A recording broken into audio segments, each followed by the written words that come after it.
All right. Microphone. Does it sound okay? Give me a indication of sound.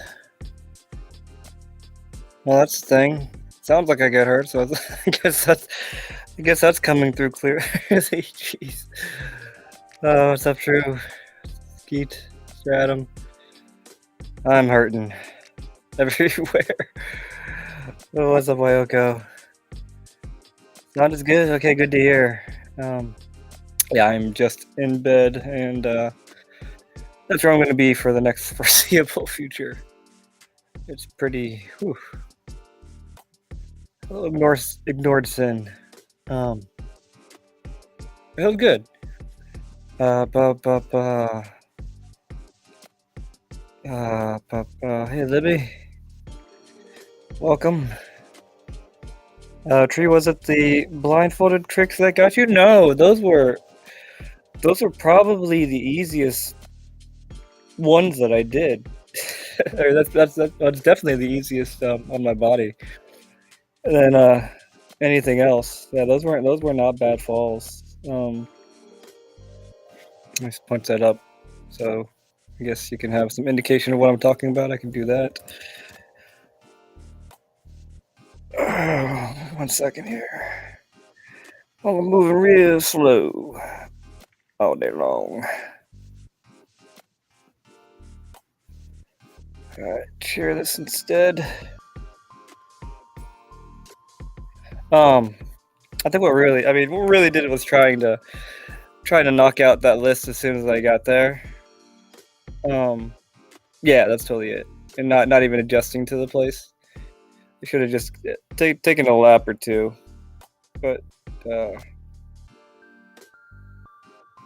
yeah, my mind hungrier than or something, some reason. What's up, Alex? Hope you're alright, man. Yeah. I would imagine you went hard. You went hard, Alex. So hopefully you rest up and come back to normal. Once I tried to do a soul blindfold, I didn't even touch the P-rail. So I have I guess I can describe the process of what happened here. So I started with the blindfold just on my forehead, and I would just keep lowering the blindfold as I kept doing it, and like just trying to time it out. And it's cool with a mini ramp because you could feel the up, and once you hit that up part, I know what to expect. It's like, oh, I have this amount of time and spatial travel till I get to the coping. So that's why. So basically, I mapped it out in my head until the point where I wasn't looking anymore. And yeah, I guess, but I have a pretty good spatial awareness, I guess you could say. So it does make things like this easier for me. Like, I don't know, which is there anybody else who would actually try something like this? It's very interesting. It's a very interesting experiment. I'll say that because like,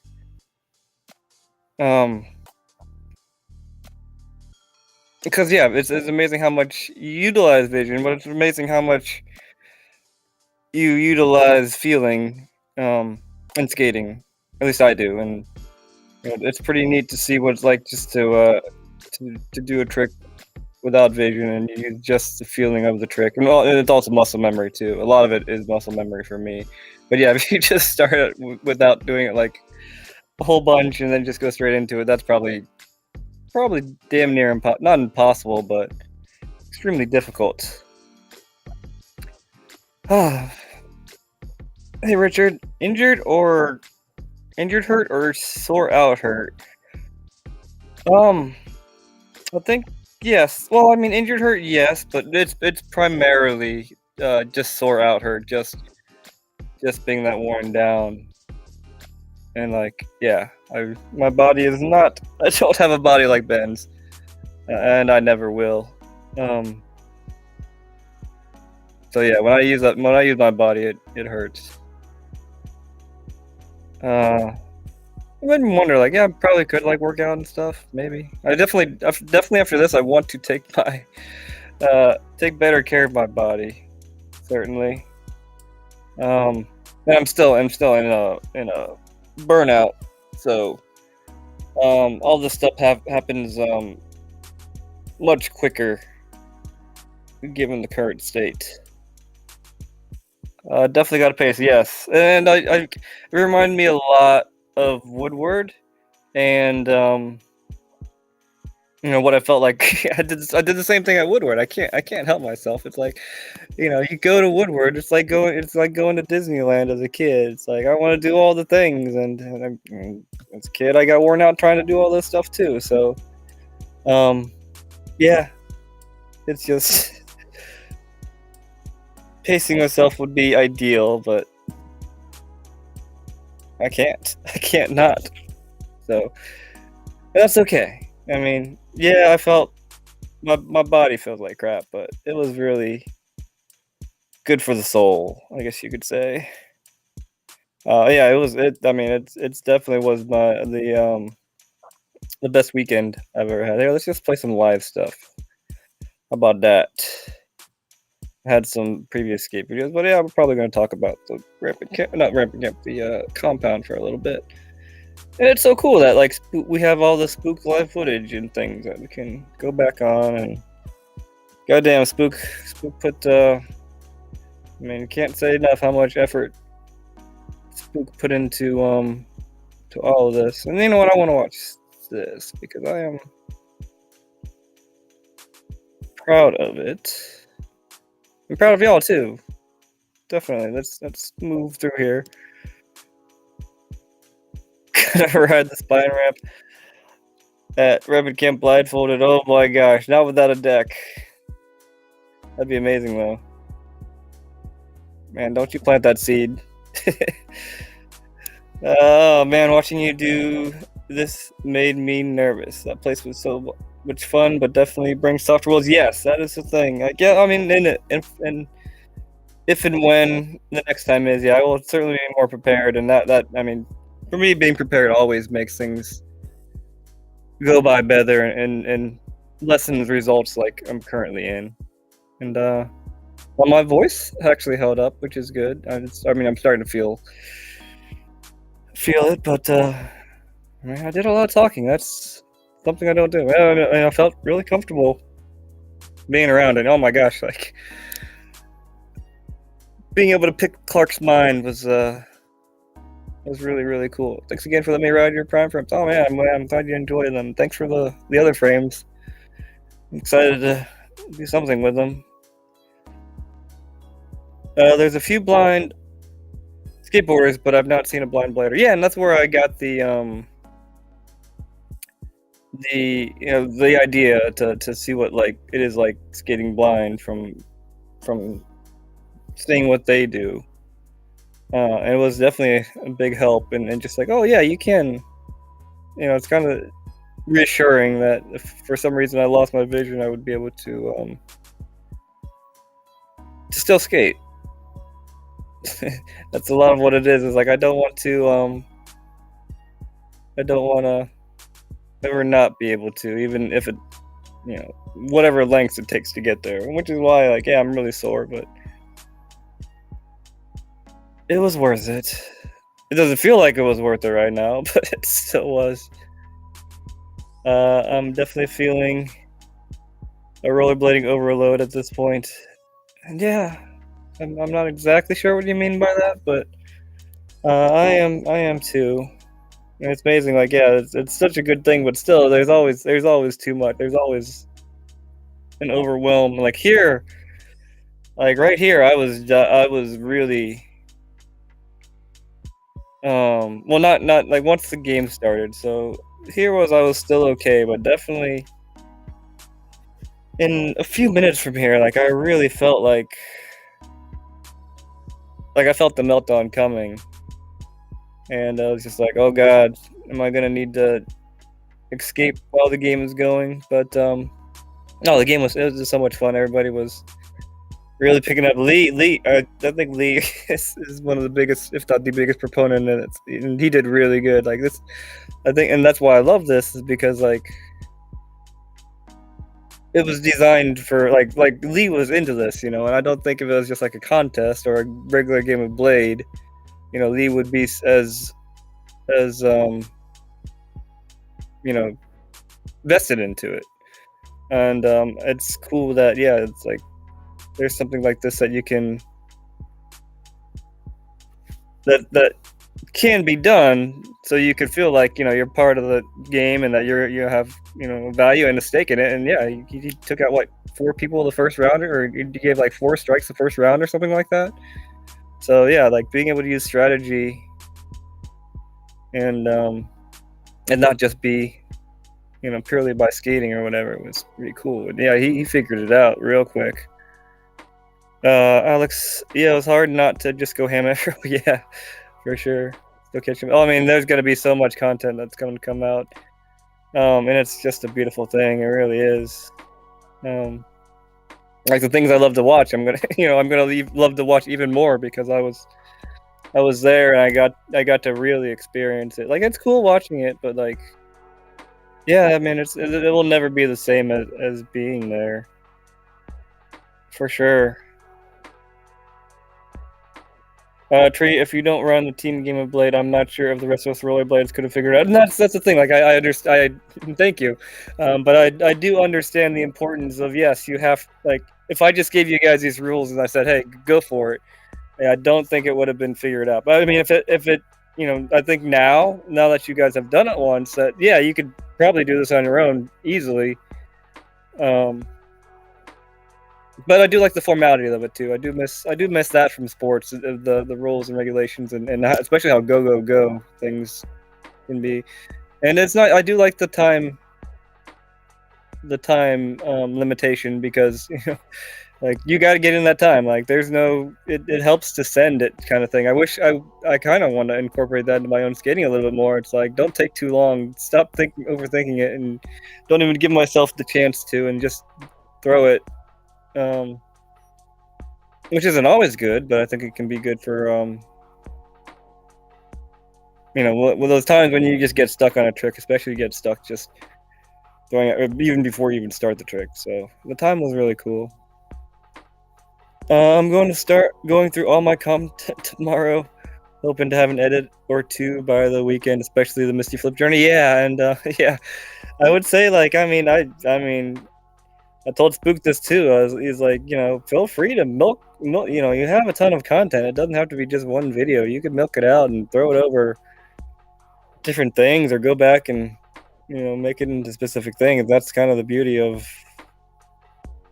going to something like this and just having an abundance of things. Is like you can have like individual things, you can have an overarching thing. Like I don't even know what the heck I'm gonna do with it, if anything. But or actually, I have the I played a Yinda in a game of Skate, but I would like to make like an edit too. And I am totally open, and I think me and Spook are both open to sharing all of the footage and stuff that we have, and feel free to use any and all of it.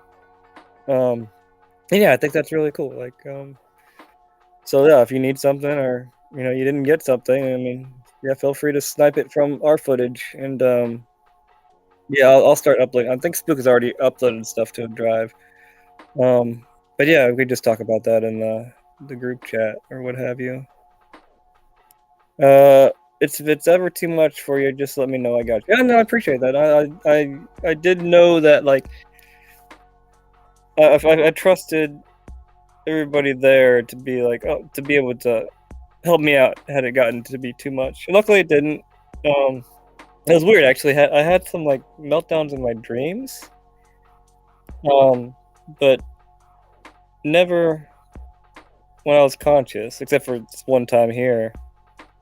It got to be too much, but I could just go to my tent or whatever and just lay down, and it was fine. I loved it. Or I could just go through a walk through the woods and just be nice and peaceful out in nature. Oh my gosh, it is incredible.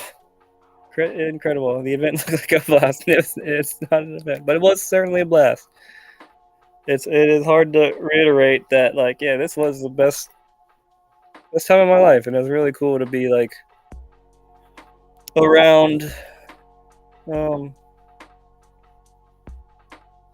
just so many people I trusted, and felt safe with. I think it did get to be a little bit too much. Like Saturday was pretty packed, but that was nice for just being one day. I'm glad it didn't get much more. We didn't have much more people than that because yeah, I mean, you get that everywhere. Like I do like it with less people. I think yeah, this was what Sunday. I think that was just a good amount, like enough to keep the skating going, but not where it just gets I don't know. I guess threatening because there's so many people. It wasn't a comp, but an organized get together. Yeah, yeah, yeah. That's a good way to put it. Dave definitely killed us on the sub box, and yeah, that's the thing too. But it's what I like about that thing is because like Dave had to try some things other than that Dave would normally do when he comes to skate this ramp. If he because if he only skates the sub box, like he had to go for some other things, and at the same point too. It's interesting because you get to try out um I got a text that was distracting me. Yeah, and then we had to enter Dave's world, or you guys had to enter Dave's world as well. So, yeah, there's a lot of cool things that I got to see from this version of the game compared to the other one that I ran. And but I think it would be really good to have maybe not even exactly this, but something of similar nature for sure. And yeah, I do. It would be really cool to have like a camera on each, kind of like what we did with the game of Blade with Cam and Ben. Kind of have like a microphone and a camera on each team, and that way you could see their strategy, because that was really interesting, especially to see Lee's team and how organized they were. But yeah, I'm sure it's cool too when it's brand new like this, because there's not really a meta. It's still just figuring out the game. But yeah, there is a thing of like things like this running too long and then it becoming super serious and having a meta and becoming like football, where like it's all safe plays and things like that. So, and these are just ideas that I have, because good lord, I don't know, my brain hurts right now. But it's cool to hang out with you guys. I appreciate you being here as usual. An extravaganza, if you will. That's a good word for it. Yeah, so far I've only posted the clip of landing the Misty because I was so pumped. I definitely got footage of others too, so happy to share as well. Yeah, that's what's so cool about like everybody does the same thing, but we're not like it's like, oh, this is only for my channel or whatever. Like, we are happy to share, and at the same time, like I don't even have any plans for doing content except for the normal Instagram clips that I filmed. Yeah, and there was no plan really for this. It was just, hey, we're doing it, and we're gonna cross these bridges when we get there, kind of thing. Yeah, we had ideas for things, but I guess it was similar to like me going out and no, it was less. This was less structured than me going out and hanging out with Ben and filming shit.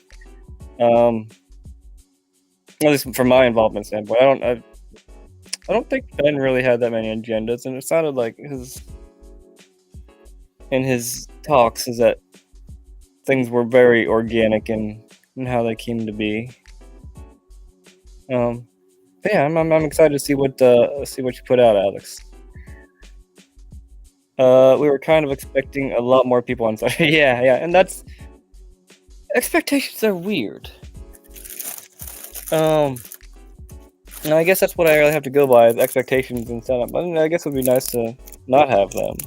But yeah, it did sound like there was a lot more people planning to come. I feel like maybe if the live stream didn't have the same hiccups, like yeah, maybe people would have been able to see it more and would be more enticed to come. But either way, I'm glad that in a way I'm glad that they didn't. So, but after seeing all this, like, I think it's gonna be weird because, like originally it was just me, Spook, Ben, and whoever happened to be there. Um, and I mean, I guess I'm surely that's possible. But then if we were to do something like that, I would feel like we're leaving a lot of people out, and especially, I mean, maybe like you, Alex, that doesn't normally do something like this. So yeah, I think probably moving forward would be best to be inclusive and rather just do something like this ourselves. And I love the variety, and then like Ben was saying, it's like you just go around or something like, oh, we're doing this now, and that's the cool part about having just a variety of people around for sure. Let's see. After you got knocked out, I tried the outspin switch acid again. I almost got it. My leg didn't give out. I was super stoked about it. Hell yeah! And I think once the leg is getting better, you totally got that. I guess one of these days I'd like to play, but at the same time,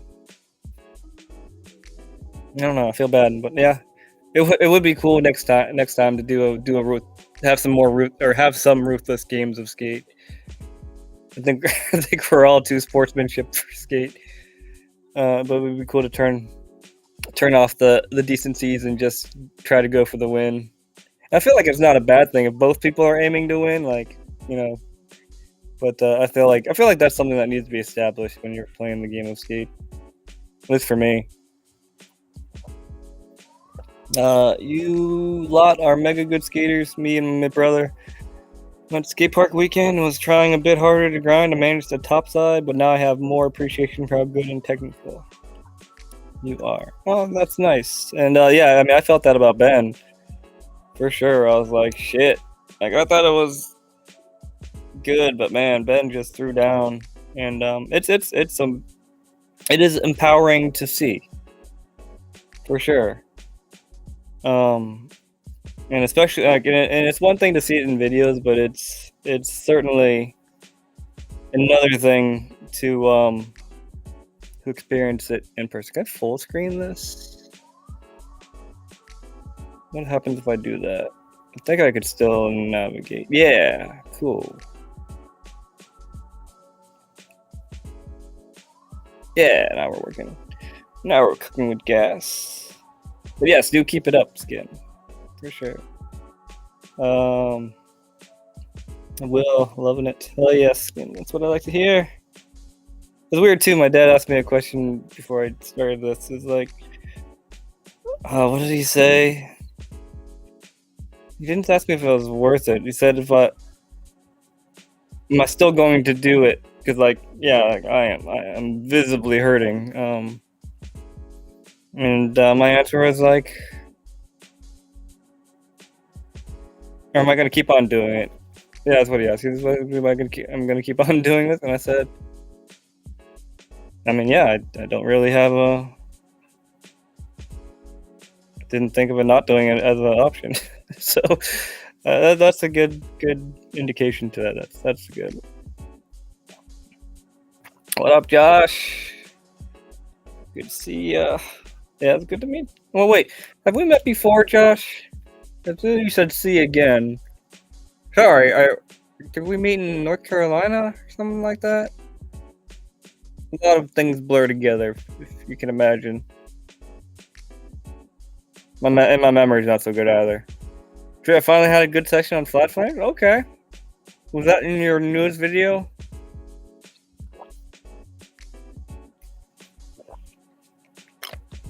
But wait, what flat frames? You said you were writing something else. I'm curious now. Okay, people are here. They're chatting now. Okay, let's see what's up. All right, we gotta talk to each other. Those people came out because it was not an event. It's Clark's home, and it's with his wife and kids. Capon really can't accommodate a lot of people. Fair enough. Okay, and that's good. I like, for my own selfish reasons, I like that, but that does make sense. And I think that is definitely the difference between the the compound and Rampant Camp, because yeah, this is attached to his house, and that is, it comes with its own, I wouldn't say limitations, but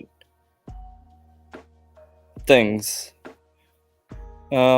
and that's fine. And I mean, it's his house. I can, whatever he wants to do with it, which is cool. I mean, the same thing as Tim, but I guess it's just more open.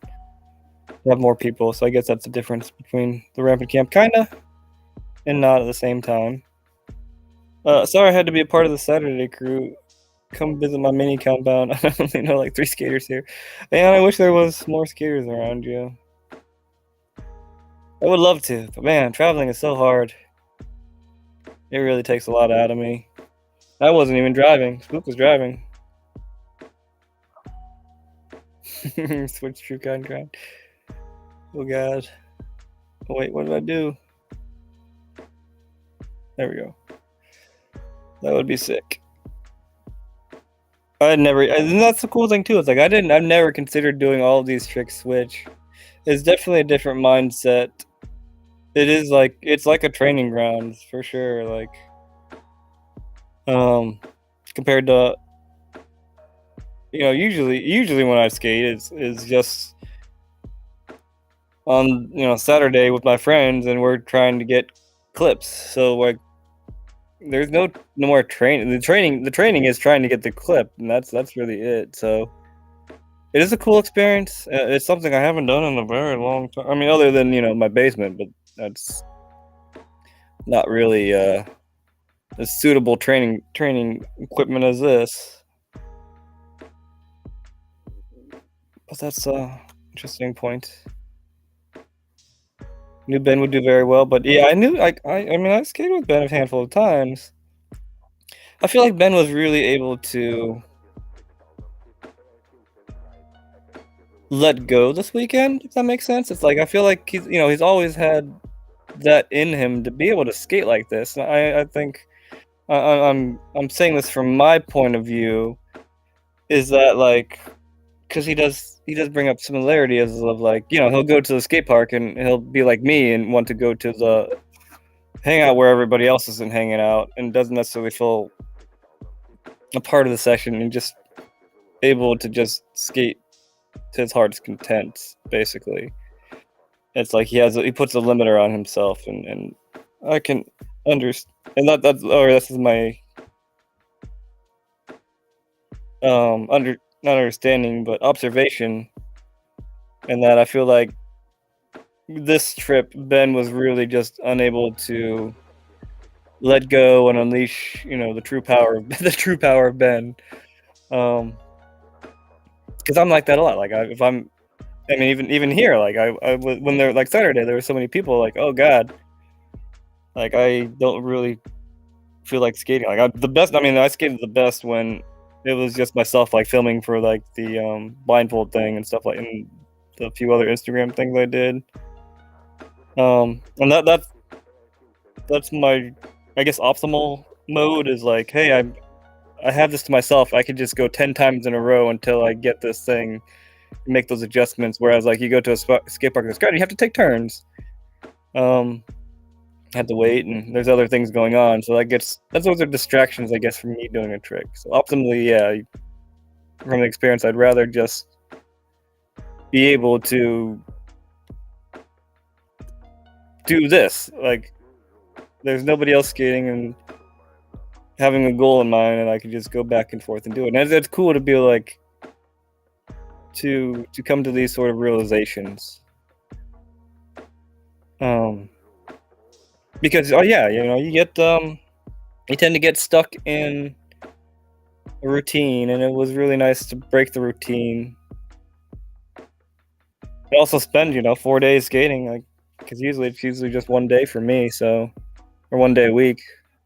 I'm skating with other people, so it was interesting. Like I know that like for a fact that let me bring this other one back up. I know for a fact that like if this was like a contest, other than like Rapid Camp,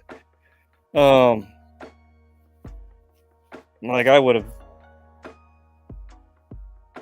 I almost certainly would have had at least one meltdown, just because the social whatever would have been too much. So it's amazing. Ben's videos do not do him justice. No way. Like, Like, cause yeah, there's a lot of skips and stuff. There are some of the live stream. Like, just imagine the live stream, how hard Ben was going for each live stream during each live stream, and then like encompass that over every single session. And there are multiple sessions a day, so and he brought that energy to every single session. So it's pretty ridiculous. And like the videos he made, like there's some cutouts and stuff like that. Ideally, like next time we would be able to figure out the what's it called, the logistics of streaming, and not have. I mean, yeah. I mean, I know both me and Spook will have a better idea of what to do and what equipment to use for next time. Because I would like to keep the live element, because it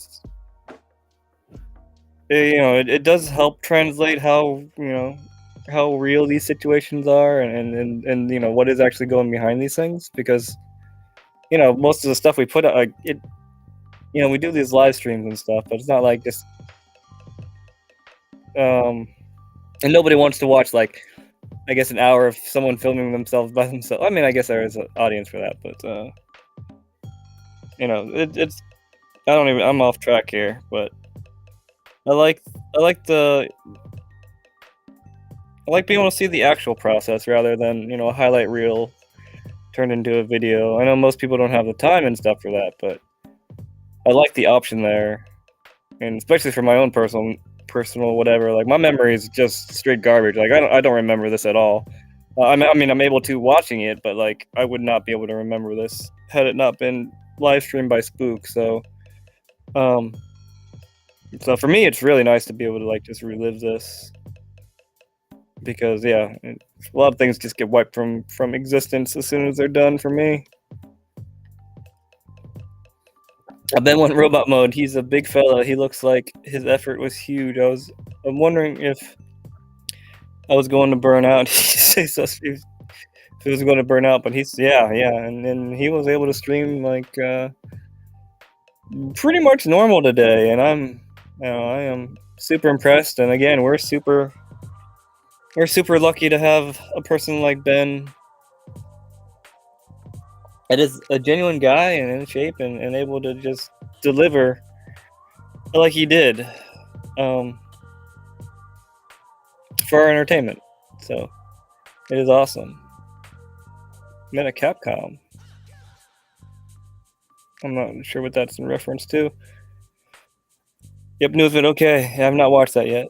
Full disclosure, but thank you for the. I'm more excited to see it now. Oh yeah, that's right. Yeah, I'm thinking about memory. Like I saw that it was the AG60, but I just totally didn't. So yeah, I'm okay. I'm really excited too to hear what you think about them. At the video premiere and at the comp brief though, bro. So not surprised if you don't remember. Okay, yeah, that was that was too many people at once for me. So yeah. All right, got it. So we did meet before. Gotcha. That makes sense because Chris was there too. So, all right, and you guys aren't that far from North Carolina, I guess, huh? Don't get me wrong. Clarksville, when people come out, just gotta be planned. Yeah, which just it just makes it interesting. Not gonna lie, that day was definitely one of the best days of my life. It was so cool to meet you and actually get to talk, skate, learn with everyone. Right? Oh my gosh, yeah. I would have liked to talk to people a bit more, but there were just too many people, and I was so dead by Saturday. But for the people that stuck around, it was really cool. And yeah, I mean, it was. I can't think of a better time that I've had in my life compared to this weekend, and it was, in a sense, kind of. It was initiated by me, so I mean, it's something I really wanted, and I think it worked out really well. Chris and I are planning a trip to you, Alex, to make some content and skate your box in the park. Hell yeah! That's what I like to hear. Damn, Josh, I was gonna say anything. Hell yeah!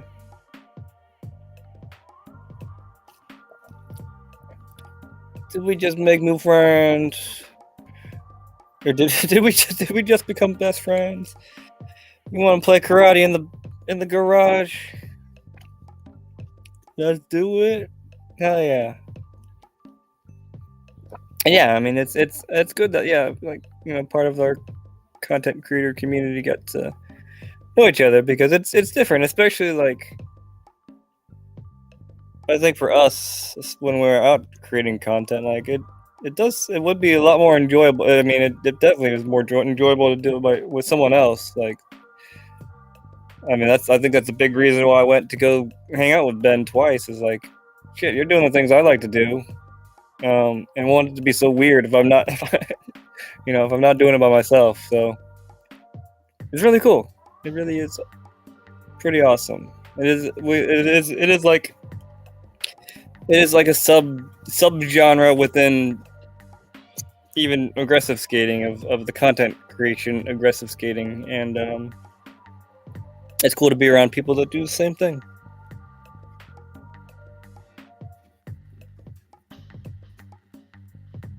All right, all the appreciation going around. I love it. Hello, Amy. Happy, what day is it? Tuesday? Let's get one back. Okay, yeah, me too. It's like, but it's not as it isn't as enjoyable though. I mean, it's hard. You can get a little bit more hype, but I definitely do skate better when it's just me, or at least me and just a very small amount of people that I know and trust. What am I doing here? God, things. I do better on my own fear of a bruised ego. Yeah, that is there's all different kind of things that factor in, but yeah, I can understand that too. And pink waving. Yeah, all the stuff is built for Twitch, so it does not recognize YouTube emotes. The ramp gets too crowded for me after like 5 people. It makes me happy to watch others enjoy the ramp. I agree too. 5 is probably the number, huh? When things get a little bit be too much. Yeah, I think probably like 4 and less. Like things are. I think just when you get over 5 or more people, like it's hard. Like even trying to have a conversation, like it's hard. At least for me. Like 4 people or less, it's a booth at the restaurant. Like, yeah, okay, I can manage. But yeah, once it gets more than that, it's like, I'll just let things be them things, and my engagement with the group goes down dramatically. It's more than that getting involved. I love the people because it pushes you to try stuff and get advice on correct execution. Yeah. And I like just getting ideas too. You see someone do something like, oh, yeah, that looks like fun. I want to try too. That's it. I do love that. I do like the sporadic. Oh, we're all doing this trick now, or we're all skating this thing now. Yeah, that's a beautiful thing. And yeah, and being able to get help as well. People give their advice. I mean, it can be a bit much sometimes, but it's still in the long run, that stuff sticks. And every advice is good advice, even if it's not the right advice necessarily. I like skating with small groups. When it gets crowded, it's hard to get tricks in, then get frustrated and just turn into a fish and can't land shit. Yes. I am positive that you are not the only one in that situation, Wayoko. What's up, Spook? Spook is here. That's a spook. It's a Spock.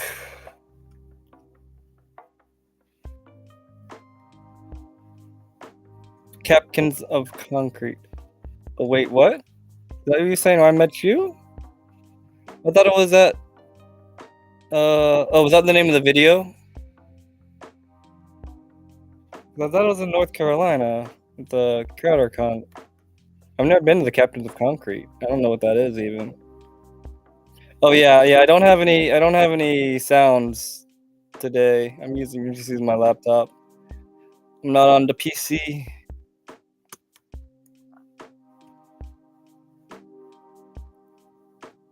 Oh yeah, we're definitely doing karate in the garage. All right, I'm back. I'm behind quite a bit, but that's okay. Taking my time today. I am not rushing nothing. That's for sure. But yeah, practice karate in the garage. That's a good ass movie. Yes, so much room for activities. Oh, I used to say that on repeat. That was like one of my favorite things from that movie. That movie was so beautiful. What was it? Step Brothers? That was the name of the movie. Come on, True Skeet. Be fun. I'll give you the nudge. It took me a minute to give it the reference. Okay. I'll try not to get broke off the week before you guys come down. That would be nice, but I mean, I did similar. I was what was the words? God damn it. I got I also was put a lot of abuse into my body beforehand, and I should have been a bit more rested up, but well, not necessarily should have, but it would have been ideal to be in not as banged up shape. I didn't have to go so hard filming for a video that I have a long deadline on, so. But you know, it was a good opportunity to do something. I'm still going to take it, so I don't regret it. But yes, it would have been nicer for us not to be, especially you to not be as broken. But it's okay. I still had a lot of fun. Next compound trip I went in. Glad you had fun. Looked like a good trip. It certainly was, and I think a lot of people are going to want to do it as well. And if anything, maybe just more people will come to the compound, and that's cool too. It seems like that's the thing that Clark wants. And yeah, it is an amazing time. Like, I don't mean to talk so much bad about Rampant Camp, but if you're not a big giant ramp skater, this place, just for the obstacles alone, it's a little bit more chill, and relaxed, and I feel like the atmosphere is too, in a way. And like having the campfire right there is really cool too. Campfire, that's my number one priority in all of these events. I came for the campfire, and then skating and people is aside from that. If anybody wants to come out, make it out to Denver, hit me up. Yes, indeed. I would like to make it up, but man, traveling so hard. I've been to Denver a few times. It's pretty amazing. Hard to skate in Denver. The elevation change for me, that's closer to sea level, is just oof. It's something that I guess you could work towards, but once you get there, it's like, oh god, I can't breathe. It's hard.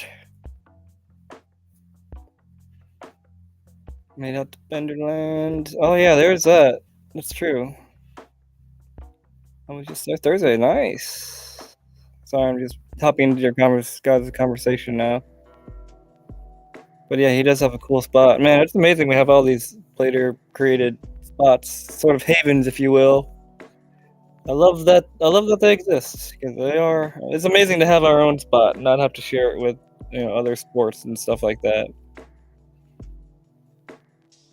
If only, it's the thing though. Like, even if it was like, even if it was like the '90s, I still really love where skating is now, because fucking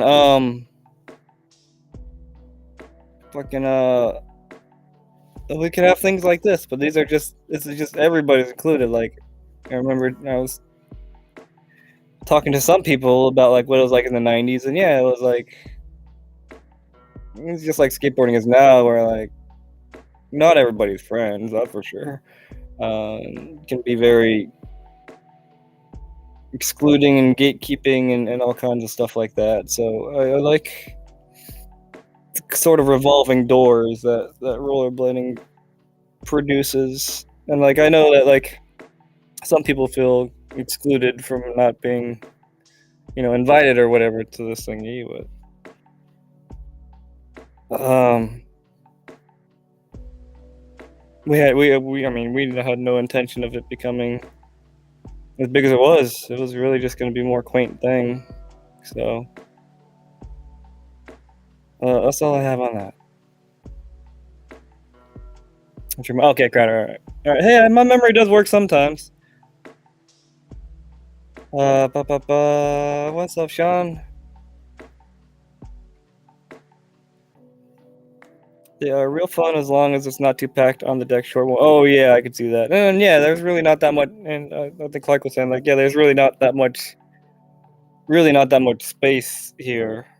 Whereas like rampant camping, he's got the space to be on the ramp and watching and all that stuff, and sitting off the ramp. Yeah, this was does yeah, and looking at it now, like this ramp wasn't really built and intended with spectating. This ramp was built for skating, and I mean, I definitely appreciate that more so. Um, yeah, and I remember Clark saying something about like it is different. These are like Woodward ramps, where I think he was saying the curve of the ramp is more circular rather than an oval and gradual change of angle. And I think that's what was taking me a while to get used to. I think Tim's is like that too, because I feel like most skate parks have a transition that eases into the coping more. Am I does this sound right to anybody else? Did Spook stream today? Did I miss? I don't believe Spook streamed today. Josh, yep, Step Brothers. All right, thank you. Tree, you probably already covered this, but you feeling body holding up? Well, my whole entire body hurts. Including my brain, every joint in my arms and my knees and my ankles and my toes hurts severely. So it's hard to. I mean, this has been a really good distraction from it. I slept all day today, except for when Ben was streaming, except for when I was eating. I would sleep, and it's probably gonna be like that for the next few days. But yeah, pain is very real. I know it'll eventually go away, but the flu thing that I talk about, it's in full effect, and it's weird too. Like I don't know if it was the ramp or slippiness or just something else, but like my thighs are fucking worked. And they usually aren't. They usually only my thighs get as painful and as tense as they are when I'm doing like fucking 300-foot rail or doing a heel roll for like 300 feet. Like, so I don't know. Yeah, when I'm doing stuff like that. So, but to get to the point, like they hurt a lot more than typical. But I don't. I mean, I do regret it in right now, but I don't. It was still totally. It's still totally worth it. It just sucks that I have to go through this. Eric Shedboy, yeah, I definitely screwed that one up. I was like, no, that's Eric. Yeah, I was like, oh no, wait, Eric's the thing I'm trying to hide. What the fuck? I was trying to correct the wrong thing. Amy, taking a breather at the skip. Oh, nice. Yeah, Sean's doing the 30-day blade. I could never do that. Oh, I can't. I just cannot. So, more power to you if you can.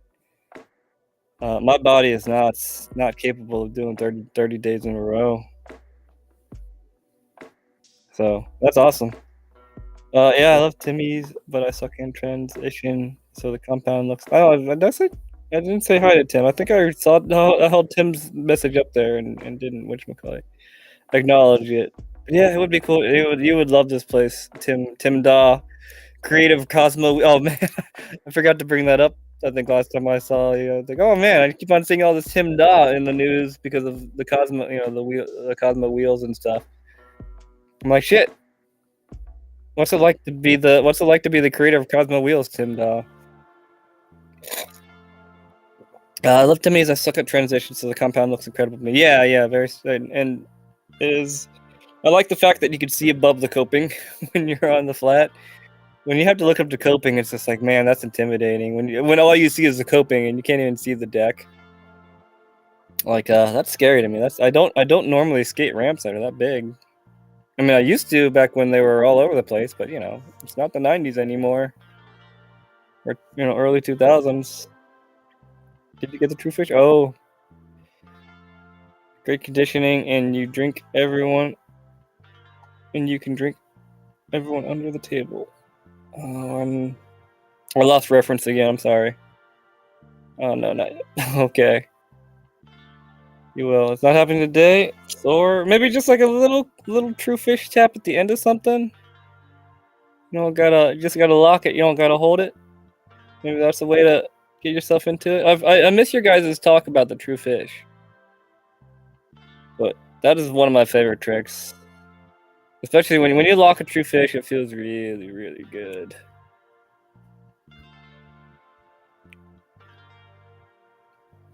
Oh yeah, I need to make more events. Or not emotes. It's not an event.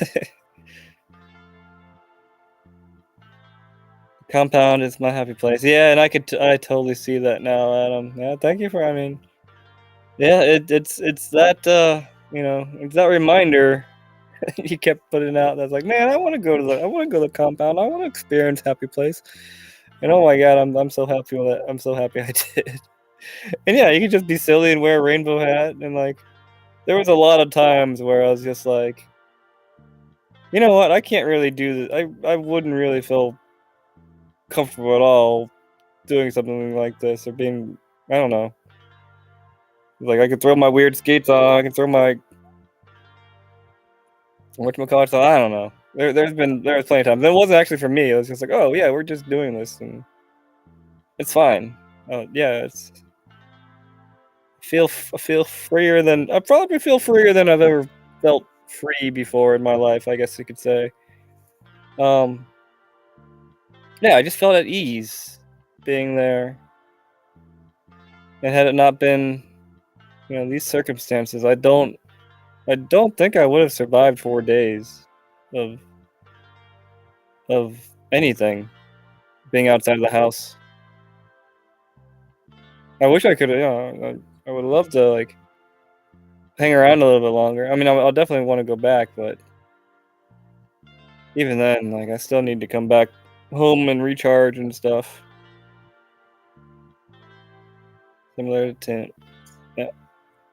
Disneyland for skaters minus the foam pit. I mean, I guess it would be nice to have a foam pit. Those are fun. But foam pits get like mad gross and stuff though. Sounds like the modern mini. Yeah, yeah. Yeah, non-elliptical transition. Yeah, it's just um circular, I guess. Whatever. I'm a transition person, but the modern mini gave me a lot of trouble. Yeah, yeah, it's a different. It's just. I think especially for training aspects, I feel like it's better. Like once you learn how to work it, like watching like especially watching Eric skate this ramp. Like Eric could skate this ramp with practically no effort. And I think something like this is better for training because you could do it over and over again without getting as tired as the elliptical ones. Um,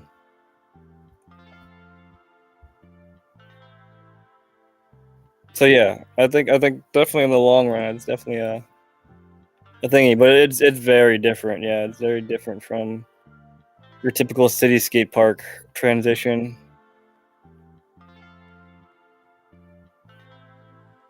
I hope you feel better soon and the flu-like symptoms pass fast. I hope so too. I do. I know that they would be worked. I don't feel as worked as I did um, for the blading cup. So that's a positive. I think it took me like 2 weeks to sort of stopped feeling the symptoms after Blading Cup. It was Cam shred pull mask, so maybe Cam is shred pull? Maybe. I think there's just a little bit of shred pull in us all, maybe. Maybe that's what it is. Spooked watch you skate 2 much over the weekend. About to try a negative sweat stance for him on the box. Probably gonna die.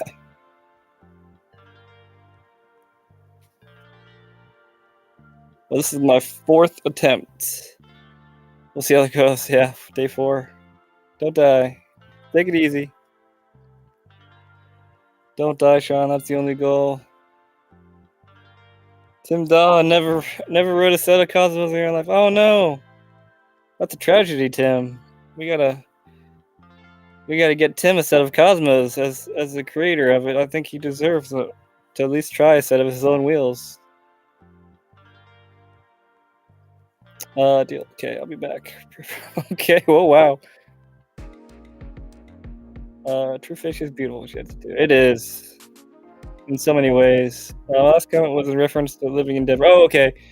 Good condition and high liquor tolerance. Oh, you do have a point. I did not realize that. Like, yeah, you can drink more up. I drank a whole shit ton when I was in Denver, and I didn't feel as bad.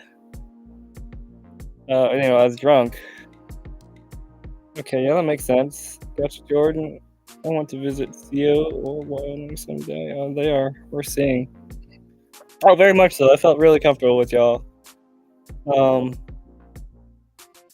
Very comfortable, and I think the more I get experience, y'all. I mean, a lot of this time was the first time really hang out with everybody. So, it usually takes about like 10 or so meetings for me to actually feel comfortable around people. But I mean, I was walking around, I was laying on the ramp and all kinds of things. Like, yeah, I still feel probably more comfortable than ever. So yeah, but and I feel like I'll only get more and more comfortable being around y'all more and more.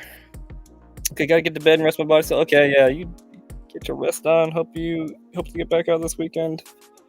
Go treat and have a rest of your night, everyone. Okay. Yes. Have a good night, Josh. Smash it. Okay, go, Josh. Smash that pillow for sure.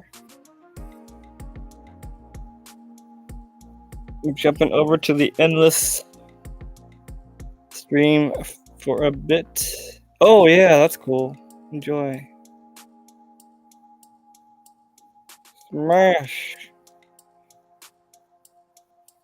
The game of Blade was the most impressive skating I've seen in quite a while. Yeah, it was, man. I'm like, what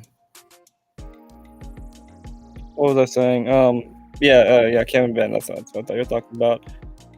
Oh my gosh, it was. I mean, I've not seen a more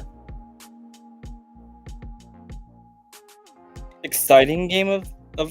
I can't honestly say that I've seen a more exciting game of skate in my life. And they were so, you could tell that they were pushing each other. But at the same time, they were pushing themselves. Especially Cam, because Cam could have run the gamut easily and won. Just doing mini tricks that only Cam can really do. Yeah, he could have easily taken the win at any time, but he decided to do things that were going to push himself and Ben at the same time on something that Ben felt comfortable on. And I thought that was both very sportsmanlike, but also very, I don't know, very sportsmanlike, I guess would be the best way to put it. Those are the games I like. It's not most of the games and things we played. Like, it's not really about winning. I think it's just about the fun. Really, yeah, exactly. It's fun to watch. Some evil side wanted to see more kill tricks. Yeah, and I think I was talking about that before you got here, Amy. Of like, Yeah, I think when we do it again, I think it would be really fun to do some very cutthroat games where we're both where all people competing are doing it with the mindset to win. Um, and I think as long as both people or all parties involved are going in with that mindset, that it's fine. Um, and it's exciting, but it was very fun. So I like all different kinds for sure. But yeah, it is also entertaining to see people try each other. And that's what this thing was like very um trying to strategize the way to win. That's kind of why I like that too. All right, Sean's back. Did he succeed? I did witness the given blade on the fat bar exchange between Eric and Zach. Oh, that's true. That's true. I didn't get experience the full game, but yeah, that was a pretty savage game of blade. Is that there's no video of that, is there? That was just a thing they did to do, isn't it? By the way, that was incredible. Thank you, Sean. Sean is still here. It's true. You tried? Oh shit! You might have to do 30 days of yoga to do any tree tricks, but I'll revisit it. Not giving up. Okay. I mean, I'm talking about just like start your way up. Just tap the end. True. It could become a true fish challenge.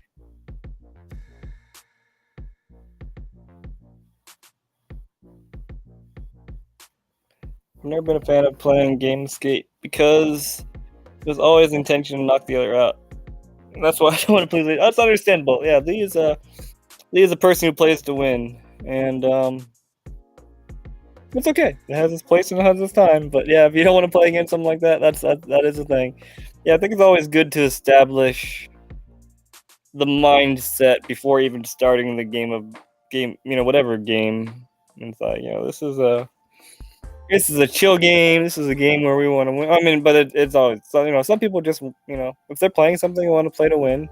There's nothing inherently bad about that at all. So, shit, fuck that noise. You are a crazy dog. Watching the impossible tricks was pretty amazing. Any one of these would be a game of Blade Killer. Any of those? Oh, the one that Ben just posted. I guess so. I mean, fuck, Ben got a lot of those tricks faster than I did. I think I had to bow on a few of those ones.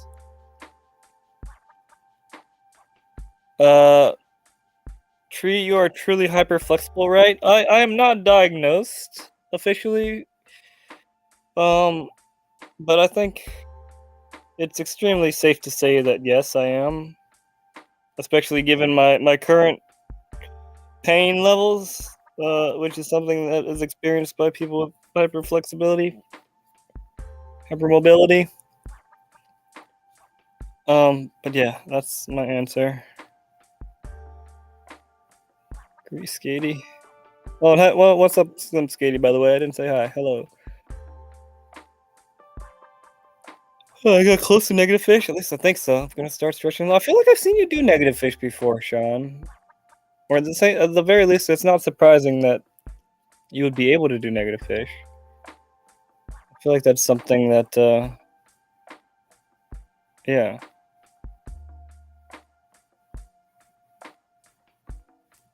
Hmm. Oh no, talking about negative sweat stance. Oh, okay. Okay, you're not talking about the true fish. I feel like I feel like that should. I feel like that's a trick that has the name Sean written over it. Gentleman's Game, yeah, Gentleman's Game is the games that I can't really say that I've ever played like a ruthless game of skate. Um,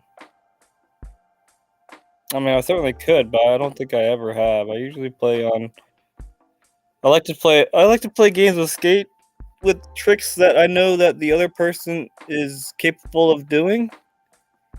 So, like, I wouldn't throw a double putt or citric acid on somebody who's not capable of doing it.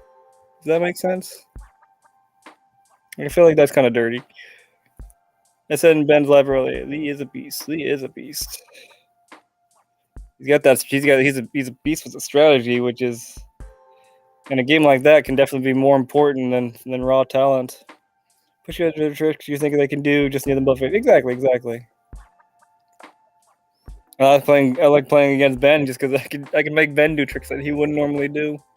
Because I know he can do it. Yeah, I mean, especially with that impossible tricks video, like it's very obvious that he's very capable of doing a lot of things. I mean, but a lot of times it's just like, oh, I didn't know that it's something I could try. So it's good to kind of plant that seed a little bit, especially with people that I like watching skating. It's not a game where you take a shot after. Oh well, like, there was a contest like that, Spook. It was called "I Match Your Drink" instead of I'm white. You know, I'm match your trick. Um, yeah, they did exactly that where they missed a trick. They would take a shot, and it was funny to watch. I don't know. I would love to find that video, but I've not been able to find it again. I think I got lost in the Vimeo. But it was funny because by the end of the contest, they were doing it was a soul grind. Like, you know, the basic soul grind was a really challenging trick. I mean, it's not a it was definitely more of a game that's catered towards the late night or the early 2000s audience. But that totally happened. It was fun to see. Like, I wouldn't be able to do that. Although I drank like 7 or 8 twisted teas that Saturday night, and I had a hangover, but it wasn't that bad. Maybe because it's higher elevation. Maybe that's part of it too. It's fun. Although, yeah, I don't know how good it would be to condone drinking like that these days. But it does definitely provide some interesting results, to say the least.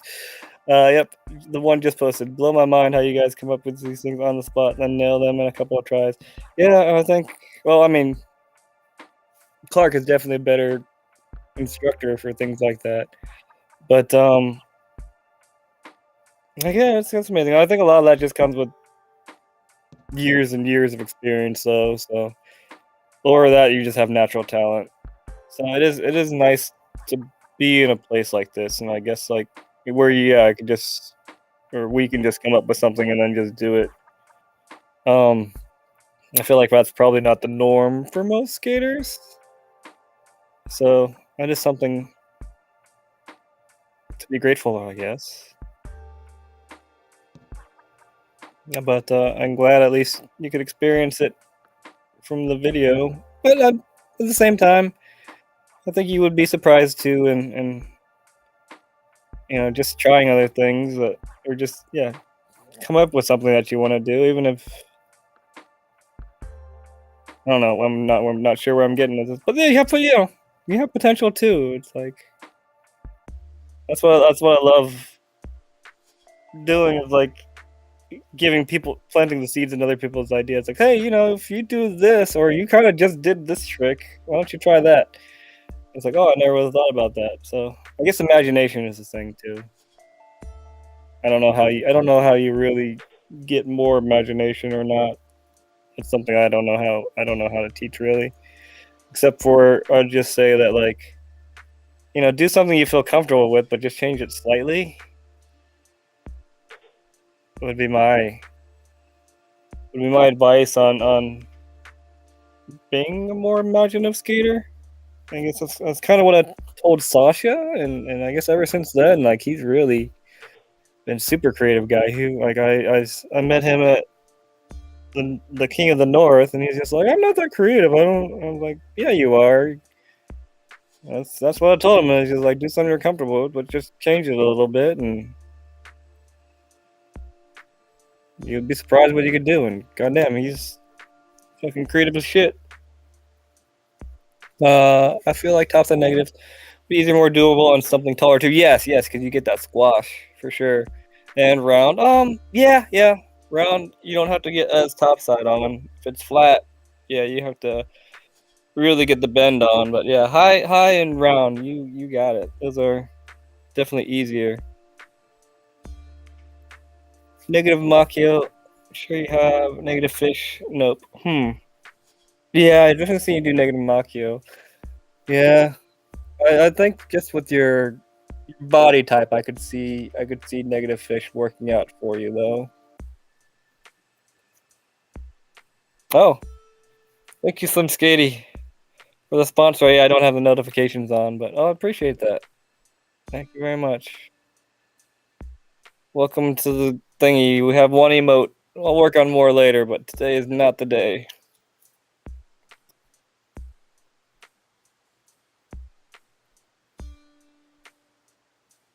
Agree tree. Oh, is that a gifted one? I can't tell these things. I could probably open up the thingy, but that's too much work. Agree tree, Sean, you can 100% do it. Yeah. Welcome. Nice pants. Oh. Tree would win with the double slap attack. And Ben can kind of do the double slap attack. He came really close to when he was the me. It's actually not that. It's not as hard as a double slap attack may like seem terrible, but it's not as bendy as just a slap attack, which is a better name than Pud Slide. But yeah. True fast 540 out. The sad thing is I've tried that trick before. I think I got a 3 out of that. Well, I mean, I didn't slide it very much. It's just like on a short box. But I have um given that the old college try. Funny enough. And true fast too, not just the regular fast side, but the true fast. Yeah, that's one of those tricks. Let me get back to this. True fast slide is one of those tricks where pretty much like just fast slide 540 out is one of those tricks where like the universe has to be aligned. Well, I mean it doesn't have to be, but for me, like I need to get the fast slide. I need to build momentum and get the right amount of wheel bite to throw a 5 off a fast slide. And then it becomes more infinite like that's already like, one of those 0.01% chances of success. And also true fast slide is one of those 0.01% chance of tricks. So when you combine those two, it's like, yeah, that's really not just it's the odds of that coming together is so low. But it's still worth casing sometimes, apparently. The double thing is ridiculous. It does not compute. Well, it's like, especially if you don't go full put into both of them.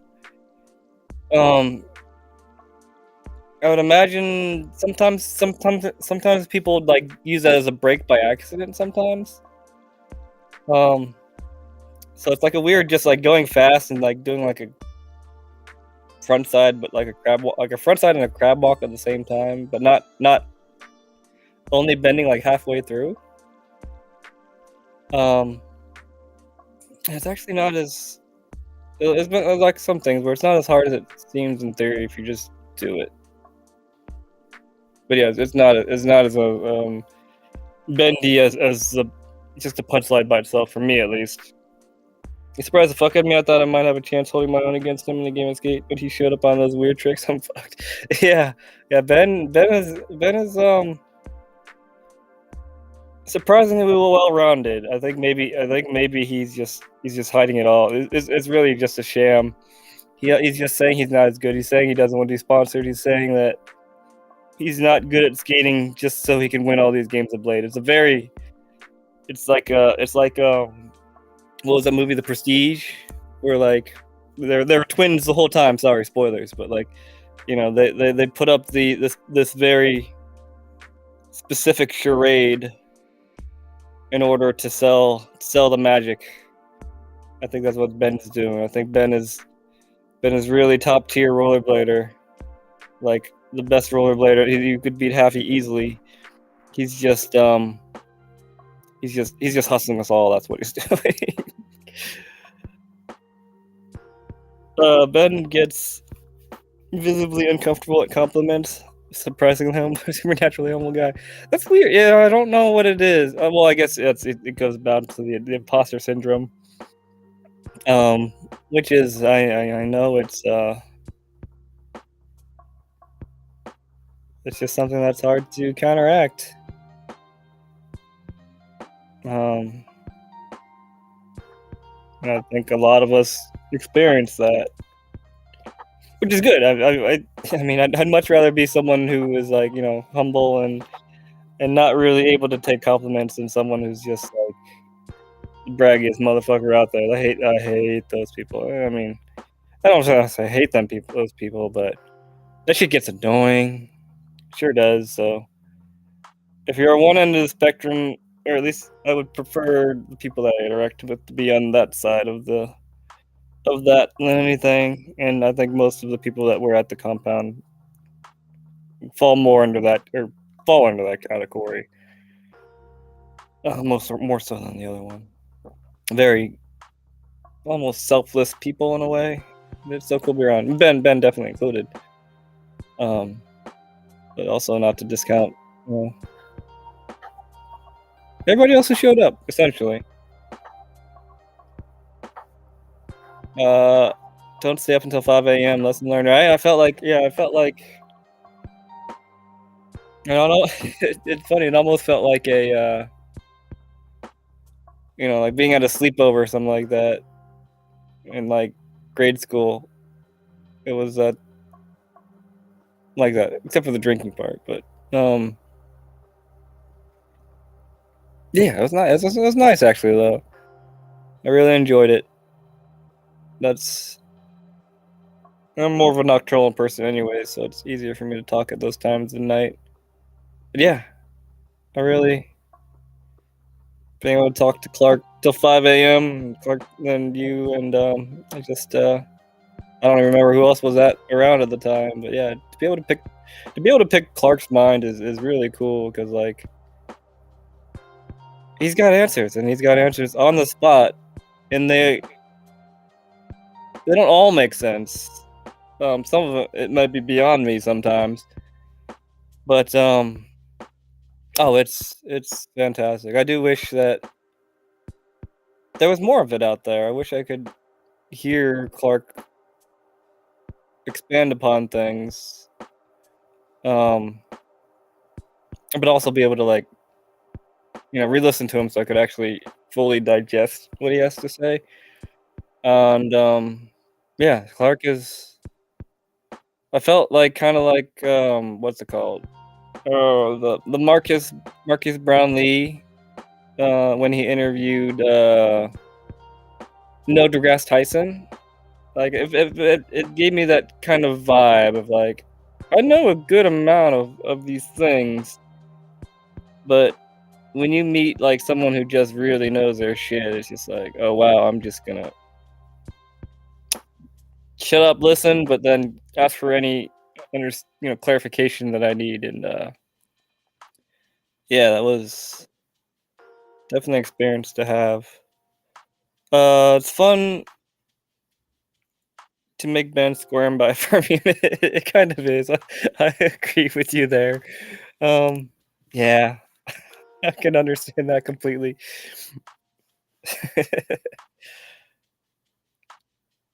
Are the shadows your choice of skate for now, or mainly for park tricks? I mean, the shadows are the skate that I brought with me that I have the most comfortability with, and that and my ankles and my feet are bothering me right now, so it's not really a good thing for me to be switching skates around a lot. At least main skates, like if I'm just skating like the flipper skates are actually extremely. The flipper skates I probably are the most comfortable skates and I have the most control over, quite honestly. But yeah, the shadows are just the best feeling skates. I do feel actually better in my my Solomons, but my Solomons are all cracked, so I can't put a lot of trust in my Solomons, unfortunately. And I only have like I get soul plates from Justin Thursday, and they're they're pricier than the Shadow Soul. I have over 20 pairs of Shadow Soul plates left, even though I've gone through like 5 or 6 already. So yes, the Shadows are just my go-tos. I really wanted to skip the factions, but my foot hurting. Um, and then just having to get used to having to learn. Oh my gosh, that's so beautiful. Having to learn the ramp, I would just felt better in my shadows. I probably should have started out with my shadows, but I really wanted to rock the factions at you know at the compound, but I could not. Random thought: a 4x8 piece of plywood is $40 at Lowe's. I'm happy about that. Wood has been ridiculous. Oh geez, still $40? Oh, that's so much money. I feel like I remember them being like $18 or something like that. That seems like, man, that still seems like a lot of money. Jesus. I don't even want to try to calculate how much like it would cost to build what the compound is now with prices being so high. I mean, just the monetary investment, you definitely have to give it to Clark for putting something like this together, let alone all of the I know that was shared. The manpower to get this created is is a massive feat to make such an artistic shed, as artistic as it is. Of some pants, oh yeah. Wood for my backyard practice space where I won't get hurt as bad. Oh, there you go. I mean, it's kind of sad to say that we drove by a few construction sites. I was like, man, it would be so easy just to snag a few pieces. But damn, those ethics getting in the way. But yeah, that'd be sweet, Amy. It's nice to have a whatchamacallit. It's nice to have a practice spot, especially one that you're not gonna get hurt. I mean, when I was a kid, what I would do is I would just take the sidewalk that I did have and then throw like a practice rail or like a ramp like into the grass. Like it fucks up the grass, but if you don't care about that, it's a good way to learn things. And that's how I learned how to do misty flips. I just threw a little kicker ramp, launching into the grass, and I would just do that on repeat until I figured out how to do misty flips. I can only imagine like what life would have been like had I had something like this compound here to train on. Um, which is an interesting thought, to say the least. I've always had the approach of expanding out of somewhat comfortable tricks to even better, harder ones. Yeah. Love watching others skate and identifying that type of progress. Oh yeah, it is a beautiful thing. True, you're gonna love watch my learning house. It's very nice, and it's very nice to like talk with you because when we're talking in the car, it's like I forget these things that you're experiencing, Spook, because I've just done them so many times that it's all muscle memory, and like it's weird that the feeling and the concentration and the learning and all of that is very dumbed down. Like it doesn't take me much to do like the impossible tricks thing. Like those tricks are similar to tricks that I've already done, so it's not really a new experience. It's just learning how to tweak what I already know into doing these things. But you're learning them for the first time, and it's different. It's weird to see because it's also hard to like teach though too at the same time because like fuck, I just do these things, but yeah, you have to cognitively like put a lot of cognitions into your learning, and I think it's beneficial too because like in a sense like I'm learning again with you, so it is something definitely to be appreciated. Ooh, she knows. I had to Worst cold. I don't know what that was from, but it's mostly gone now. Saw Robin Sean this the other day. I don't know how a fast slide is even possible. Just stalling on the P rail. My living room to practice balance. It was insanely slick, and one leg. Nope. Yeah, it's complicated, and I think like that. The fast slide in particular is probably one of those tricks that you really just gotta throw it. I can't really think of any. I mean, Clark would probably have a better way to teach a fast slide, but for me, fast slide was just no. You could do fast slide. You could do like soul grind and like do a fast slide out of it, like a quick just lift your soul foot up and then do a fast slide. And I think that's how I learned how to do fast slide. But yeah, it is a big like it's a lottery trick for I would say most people, and everything has to just be in the stars have to be written in the right alignment for that trick to work because there's such a small balancing point, and with how fast things are, it's just everything has to be aligned for it to really work and to be carried far. Oh, you better be ready to throw down, Spook. Don't be mean like Clark. I'm down to try all sorts of dumb shit. I'm probably pretty far behind now, I feel like. I'm down to try it all. Oh, yeah. And when you get back to skating, I'll be sure to give you lots of dumb shit to do. Don't you worry. Like I said, bend the ringer. Yeah, exactly. I've been listening while I was packing up my shit. Definitely done negative fishy before, negative sweat stance a few times, but they're definitely 20 plus years ago. Oh, okay, got it. All right, so I'm not wrong in saying like, yeah, you just look like a negative fish kind of guy. Don't die, yeah. The gears were turning while I was there. He's definitely an introvert with splashes of extrovert. Yeah, and that is totally a personality type of sorts for sure. I'm mildly worried about it. How are your ankles, knees after the 4 days of skating? My daughter has hypermobility and she struggles after a couple days.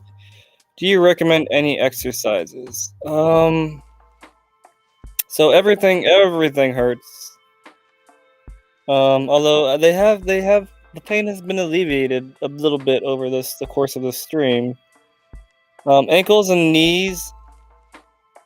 Ankles aren't as bad as my knees. My knees are really screaming at me right now. Like I could feel a burning sensation surrounding my entire kneecaps, in both of them. My daughter has myofibrosis and she struggles after a couple days. Do you recommend any exercises? So for me personally, I can't even exercise. Like, the only thing I can do is lay in bed and walk to the bathroom and walk upstairs and smoke when I need to. So from my perspective, I mean, I don't recommend exercise. I just recommend, or all that I do is lay in bed and let my body heal. Try to eat. Try to drink liquid. But there really is not much of anything that I can do until they have the pain has subsided enough.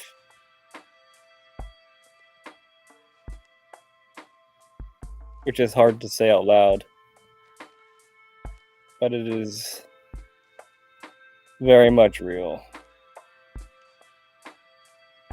So yeah, there's no way I could have stayed out there longer because I would have just had to be sitting around doing absolutely nothing. Which would actually be nice in the woods, I'm not gonna lie, but it's so much nicer to be home in my own bed.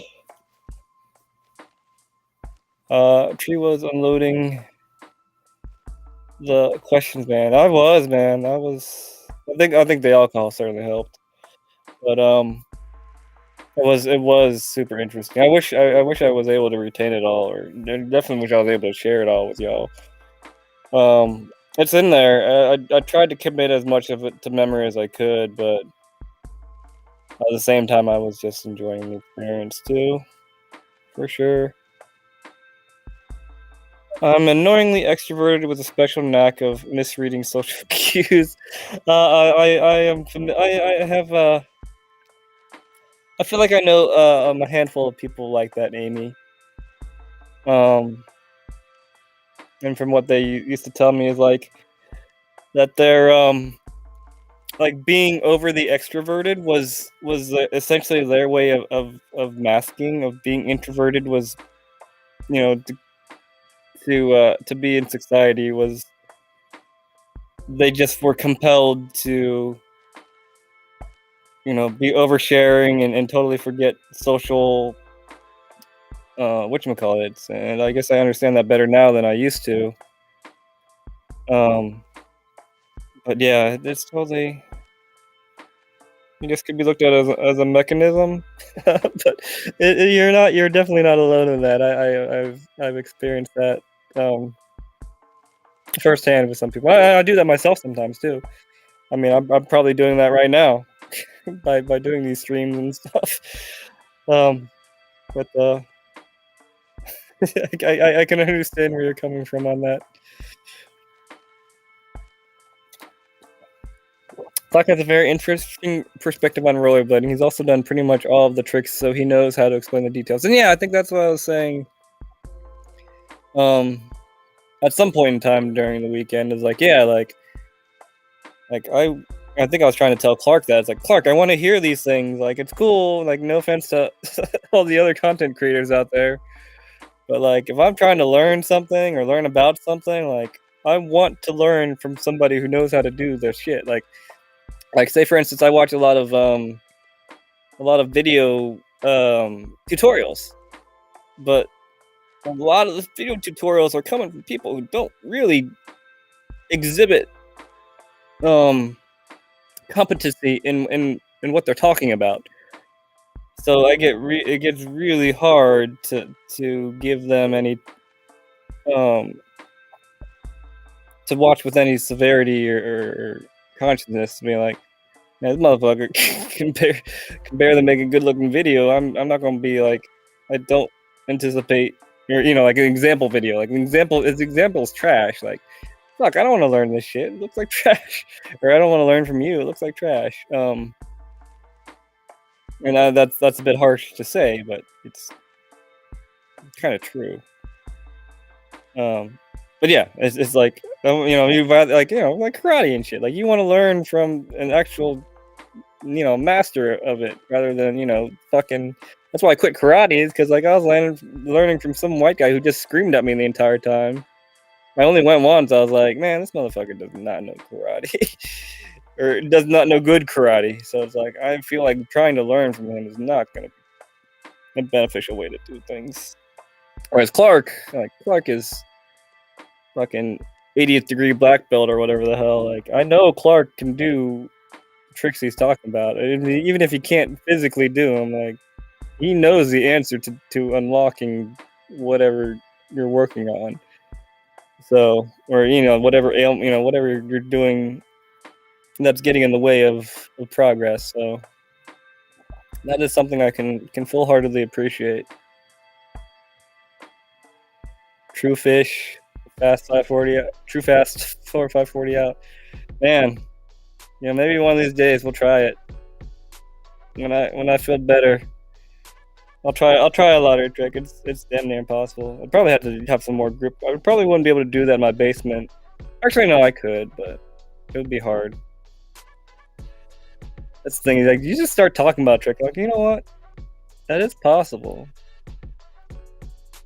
I would like to actually learn true fastest, have those down a little bit better. Pretty sure I have imposter syndrome too, not diagnosed, but I definitely relate to a lot of those symptoms. Yeah, it's something that I can't really describe very well, and I feel like it's it's something worth looking into, I suppose, if you feel like you have it, and then maybe you don't even. I don't know if there is diagnosis for it, but I think for a lot of things, like just having a better understanding of what it is and if it's something that affects you is something that's worth looking into. Because like I don't know if there is a diagnosis for it, and like I don't think for me it would be worth even trying to get a clinically something clinical about it. That's just for me personally.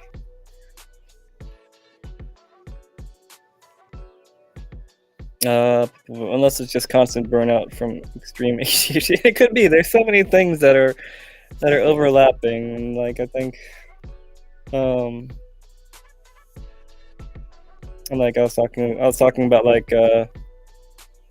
bipolar disorder and something else. Um, there's another one too that came up in conversations this weekend, and it was this thing of like with all of these neurodiverse things, there's so many crossovers and so many things that like can be misdiagnosed or whatever that are extremely similar but not the same as something else. Um, I was looking up something too in my tent. I forgot what it was, but yeah, I mean it's a thing of like sometimes like the diagnosis can actually kind of get in the way sometimes of just trying to understand the symptoms and the causes rather than pin it on a certain disorder. But it could be that too, to not. But yeah, it's fucking confusing. All this the brain shit, no doubt. I'm behind, but I'm just gonna take my time today. I'm not even gonna worry about catching up. We'll get there when we get there, if we get there, whatever. I am too sore to try to rush anything tonight, and that's fine. $40 isn't nearly as much as it has been. There's a lot. Okay, okay. Yeah, the chat is down there, and that's all right. Artistic shit. Oh yeah. $40. Jeez, man. $40 for plywood. Jesus Christ. It'd probably cost me like it feel like it cost me like $1,000 to build a mini ramp for my basement if I used wood, even though I will use cardboard. But I don't even have the energy. I don't even like. I could buy all the wood. I don't even have the energy to put it together anyway, so it doesn't matter. What's up, Matt? Good to see you, man. Compound footage looks badass. Was badass. Hell yes. Yeah. I mean, I know that it's safe to say that this not event was surely a success for pretty much all parties involved. I don't think anybody got too seriously hurt. I know we all got hurt, but I don't think there was anything that couldn't be healed. I'm sure in maybe a few weeks' time. And I don't think anybody had a bad experience. I want to say, or like an overwhelmingly bad experience. I mean, yeah, my body had a bad experience, but everything else, like I said, is worth it. But yeah, I think it was a great success. So much fun indeed. Like 10% of the compound in my backyard, right? I hit the lottery. Hit the lottery. Yeah, we just need. Oh, you all need winning lottery tickets. Matt, I suggest a 24-foot long box with metal coping, Trex on top. Yeah, I mean that's really all you need in your life to have fun is a box. I mean, even with my what 5.5, 6 foot box, I fucking have a good ass time with that thing. I know you have something like that though, Matt. I suggest a P-rail gator pit, a gator pit with a 13-foot drop. That'll really learn you how to do some tricks, that's for sure. Imagine only having six. Imagine doing a game of skate on that where you only have 60 seconds to do the trick. That's some serious skating right there. That's entertainment. First, I need a concrete pad capable holding a 20-foot back. Yeah. Oh yeah, those spooks enthusiasm about playing. That's pretty rare. Yeah, it is. I mean, it is and it isn't. But yeah, I think from Spook's personal perspective, yeah, it's something. There's something pretty magical about it for sure. Currently, phlebotomist that prints parts of the basement. It's true. Spooks. The one rule is don't die. Most new skaters I met don't give a fuck about backtracking about sports history. That's true too. There's definitely something. Spook has got a certain touch, or a certain je ne sais quoi of sorts that yeah that really resonated with me when not at first, but after watching like a few of his videos and stuff, and then meeting him and seeing what he did, or seeing the review he did for like my frame, or seeing the review he did for the fucking um the 909s, the Ritters. I was like, oh man, this guy, he's got something special. Even you know, he has a lot of talents other than skating, and I think I saw those, and I was like, wow, yeah, he deserves to. I think more people. It'd be beneficial if more people saw these talents for sure. Oh, that's where Flubbo comes from. This is true. The backstory. I trying to agree, but it's a two-way street. Alright. Sean, you know this, but I became obsessed with this sport. Not just the raw talent, but close community. Why are you people so nice? Yeah, I'm sorry. We need to be more assholes and push you away. That's again like that's why I am glad that we're in a spot where we are now, and like yeah, it doesn't. It sucks that there's not a lot of money involved in it, but where we're lacking in money, I feel like we tend to make it up in other areas that you can't buy. So I think that's why I like the skating where we are now. That is right. Yeah, Amy does got it too. Yeah. Apparently, I have the to do at karaoke at my Halloween party. What's a good song to do? I'm gonna do my best work with Seeger. Oh God, oh I'm not. I don't even know. And rollerblading in the '90s, I think the community aspect is so much stronger than ever. So much love. Yes, I agree. Agree, Adam. What up, Ryan? That's probably a while ago. That was 12 minutes ago. That's not too bad. Good question. I don't have the answer, but there's some rad humans in this community. Oh, I don't remember the question, but I'm sure it's relative. Percent agreed on. Wish it was the way it was now when I was. Yeah, I think so too. Like it's really hard to imagine, like, even for my own personal growth or what have you, would have been like. I mean, had I. Well, I guess it's weird to say that, like, I feel like I would have. I mean, I would have definitely loved to have someone like myself to be able to listen to and watch while I was skating, and I think like Nick Griggle and Dustin Latimer were some sort of examples as far as like at least the creativity goes in skating, but or someone like Clark, to grow up with. But I feel like we've all matured here, and I think that like when we were younger, Sean was everything was still so really new. There was no previous generation to go off of. We were the first generation. We were the only generation. So, and I think I think we have evolved to be more accepting and more inclusive and more open to different levels of skill. So yeah, that's a good thought to be able to kind of get lost in. I wish I wasn't getting old. I agree there too. Skate better is effective. I mean, that was kind of the motivation of back in the day, sort of.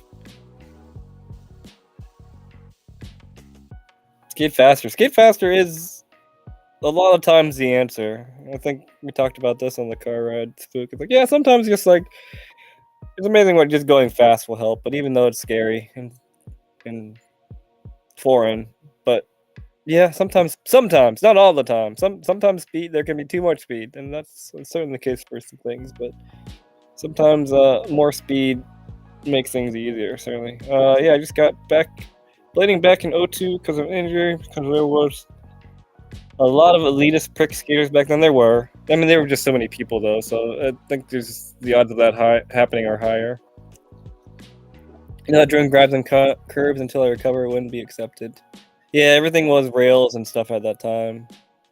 I mean, yeah, some people did it, but yeah, I think it's not like now where you just do your own thing and it's fine. You don't gotta grind. You can just be wizarding, and people are like, shit, that's cool. You do that. I like watching it. We're more open, I guess. When people ask me how to do something, my mind goes blank. It's weird. Yeah, I was talking about that before you got here, Ryan. Of like, yeah, I don't know how to describe a lot of shit that I do. It's just, or teach somebody how to do something. It's just like, yeah, it just kind of happens, which is a good thing, but it's not very good for being able to share that that talent.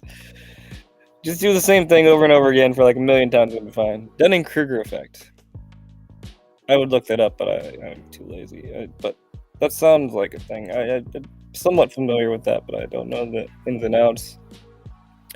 Way different now, much more accepting and understanding. Skaters were assholes back then. Yeah, I mean myself included. I was a gatekeeping kind of jerk at the local skate park that I went, where I skated all the time. Like people say that I wasn't, but I felt like I was.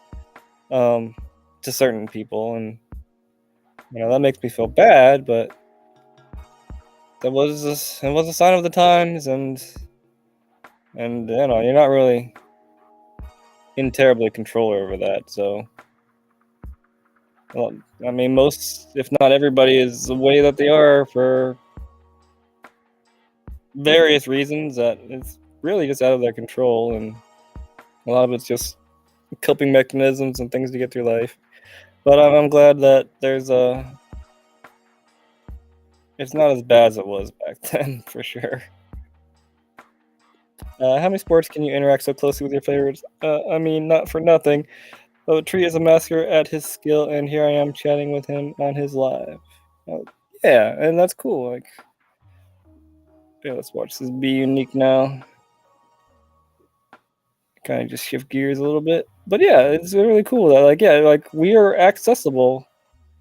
Most of us are, not all skaters, but if you want to talk to somebody, you can send them a message. Like in the '90s, like I mean, you really only talk to like a pro if they were in your town or whatever, or you go to a contest or something. And even then, like with the ASAs, like a lot of the pros were kind of gatekeep by the event. Like they would be, in the green room, or they wouldn't just be in the stands watching with the rest of the people. They would have their own separation. So yeah, it's not like you just go somewhere and you go to a windy city, or you go to a freaking bitter cold or a blending cup, and yeah, everybody just hanging out and accessible, if not digitally. Like it is very cool. There's not a lot of things like that to my knowledge.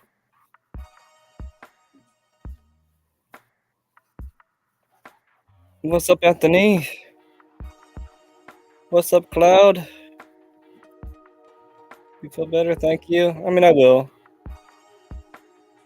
I think a lot of people have imposter. Oh yeah, I think a lot of people, and it's.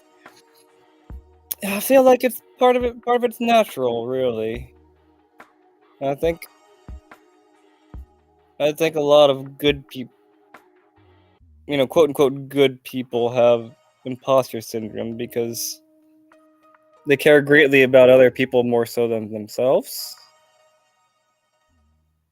and they don't, they put other people in front of themselves. I think that might be a part of imposter syndrome. I don't know. And as a newbie observer, what I see, the answer is always skate more. Yes, yes. Like many things, fucking seat time is the best thing you can do. Just because I mean, just imagine trying anything. You're gonna suck at it. Most likely the first time you do it. The first 100 times you do it until you do it. Like there's the notion of like, you're not really in tune with anything until you spend like at least 1,000 hours doing it. So, yeah, that's a philosophy that I certainly agree with. A lot of clickiness was relative to the number of skaters in the area. Yes, there's so many. Like we don't. It's funny. We don't necessarily have the luxury of being clicky, which is a good thing. um, yeah, that's I feel very very affirmative with that comment.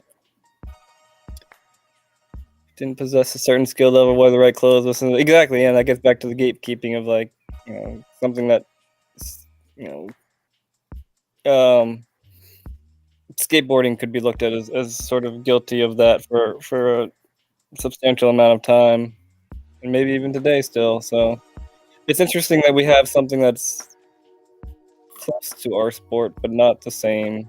That went on a different path, but the path that was entirely one that we could have gone as well. I guess I kind of relate that to my adoption of like I know what my biological parents are, but I have my adopted parents, so I could see what, you know because they kept my little sister.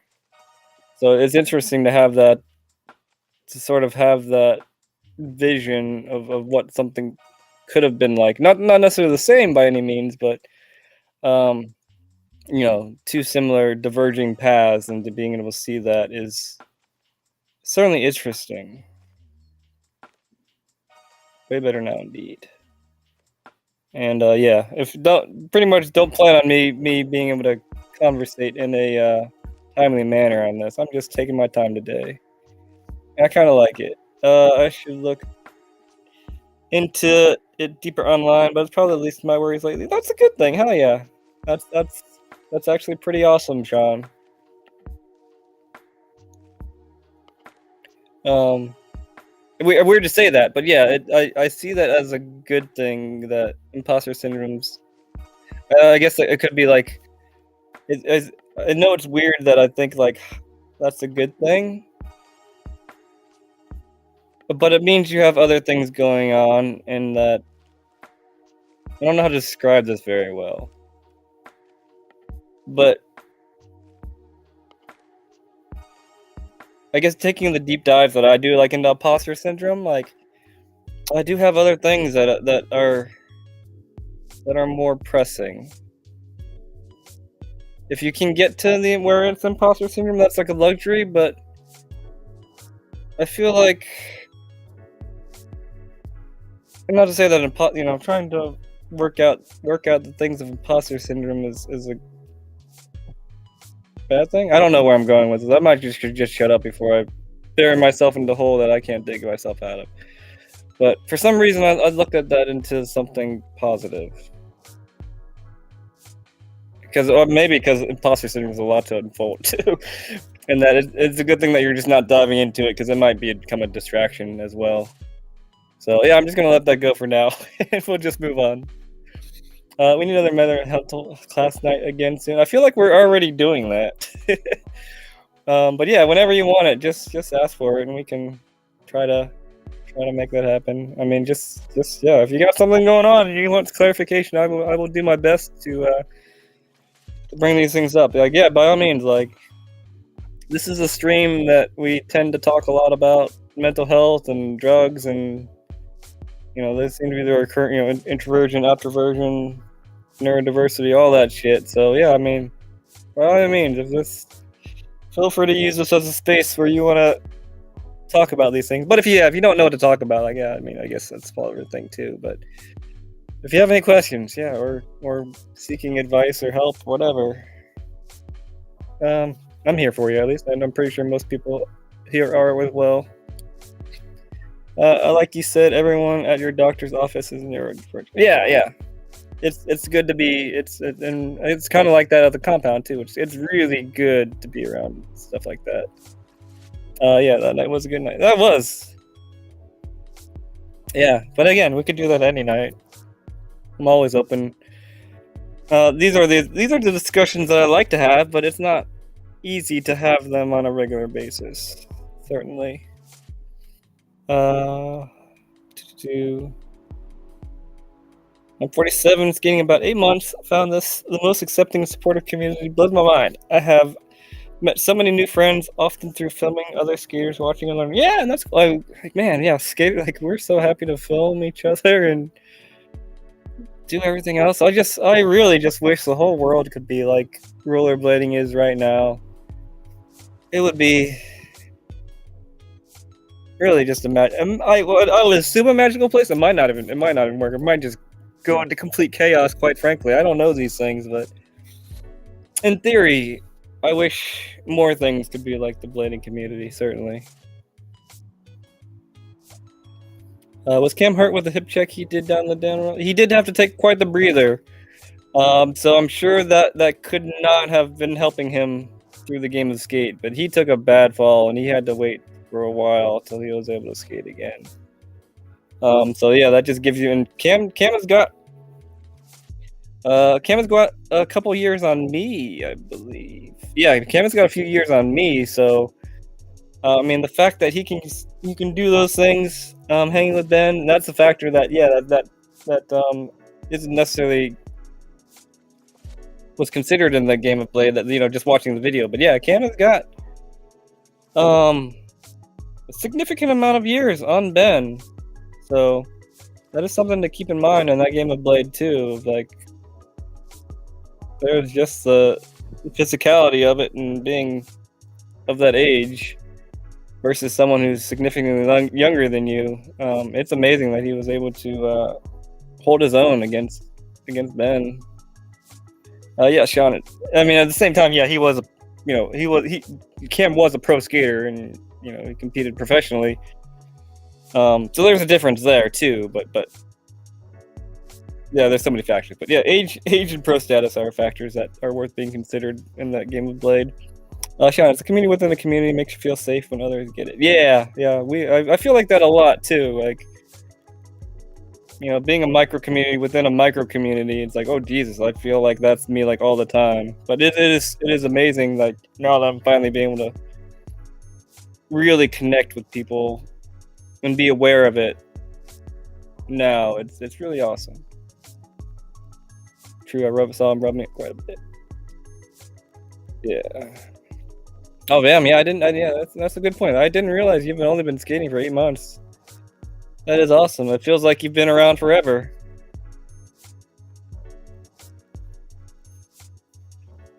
Community rocks, I love you all. Yes, indeed.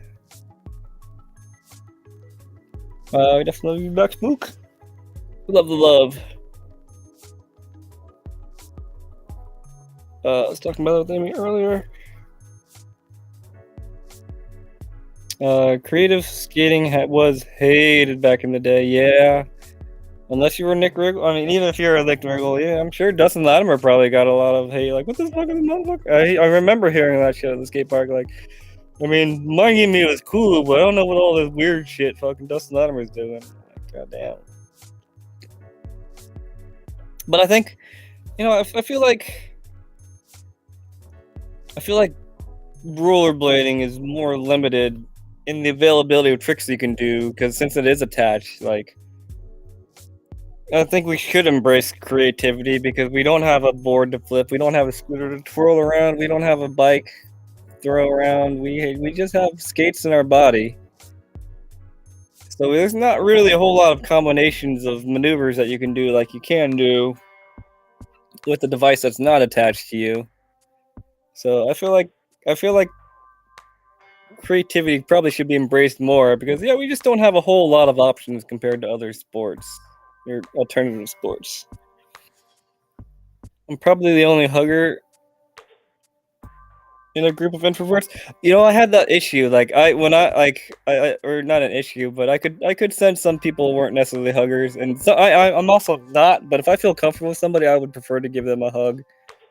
I do like that physical contact, in the sense of someone I trust, or spent a decent amount of time together with.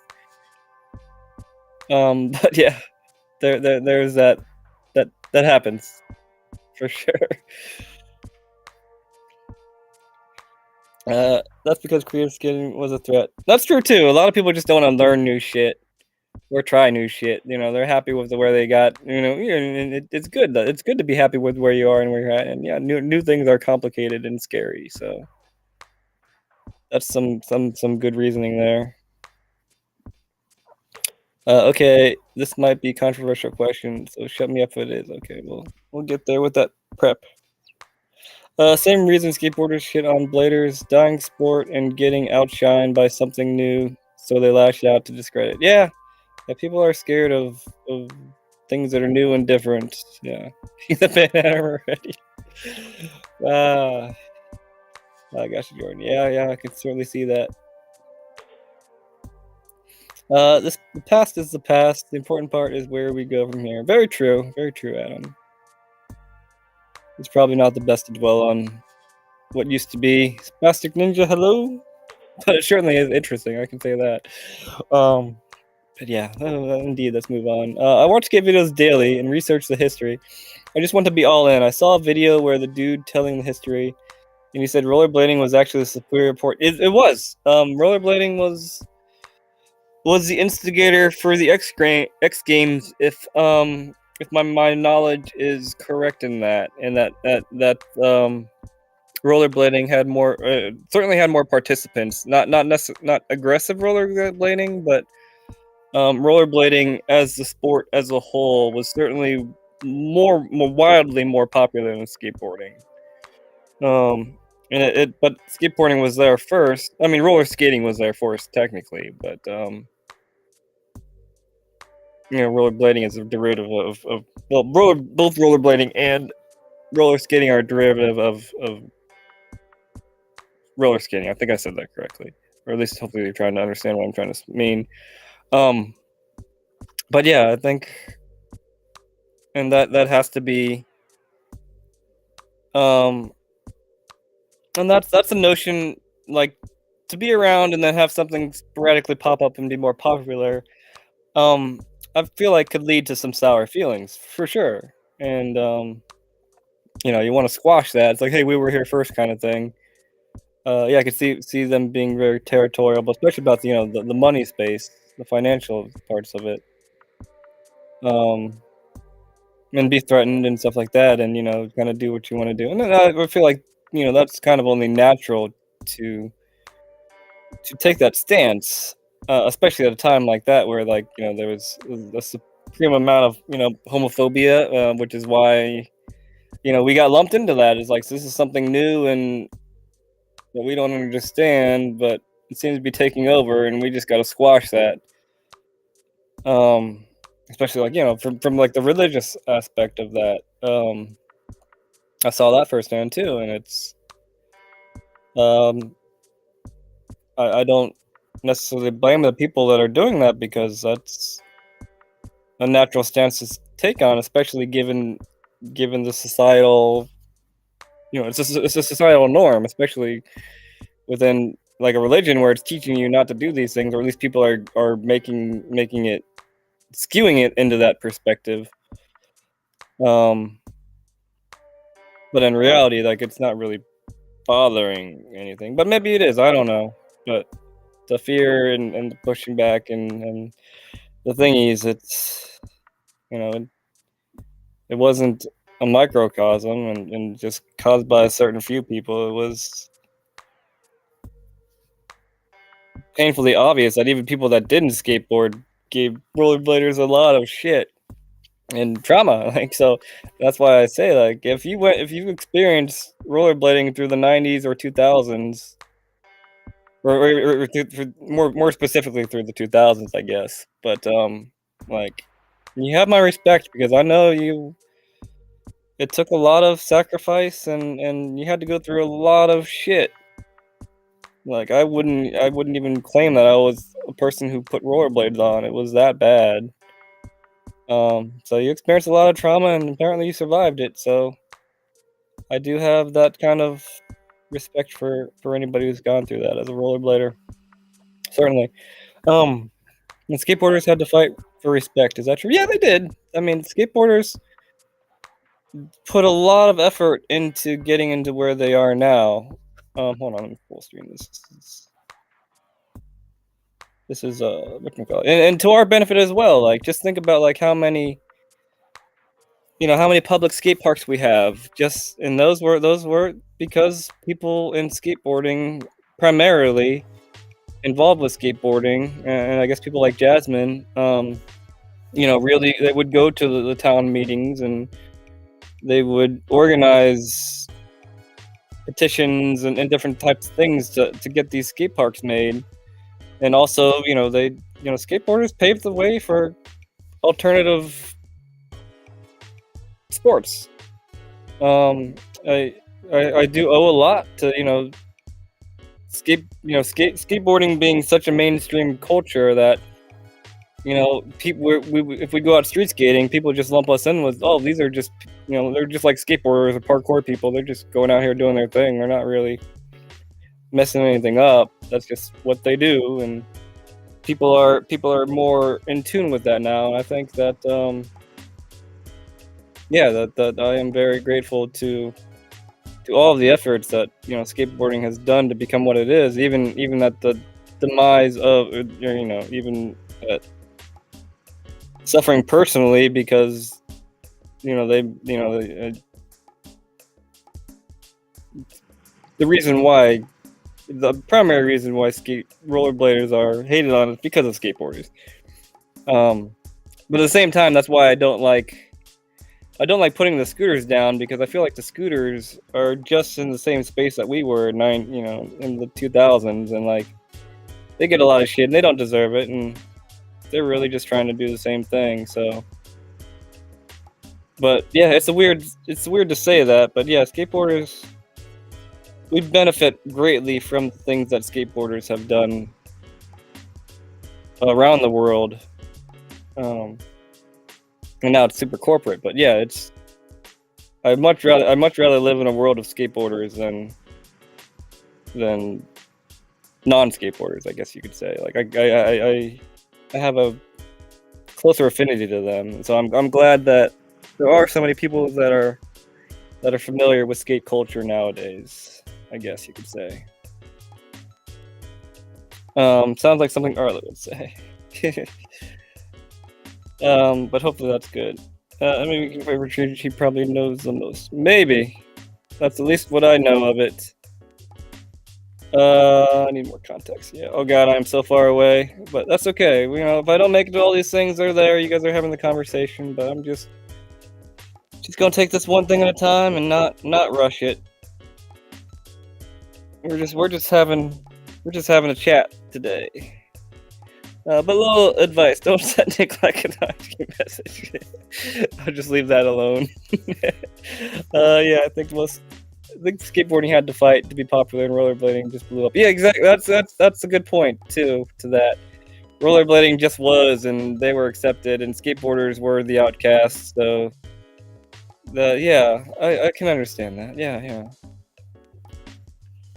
Context is what the Senate slogan was. Yeah. Okay. Skateboarding was definitely not very popular. They were in a lull, but they didn't need to fight for their respect. Other way around for sure.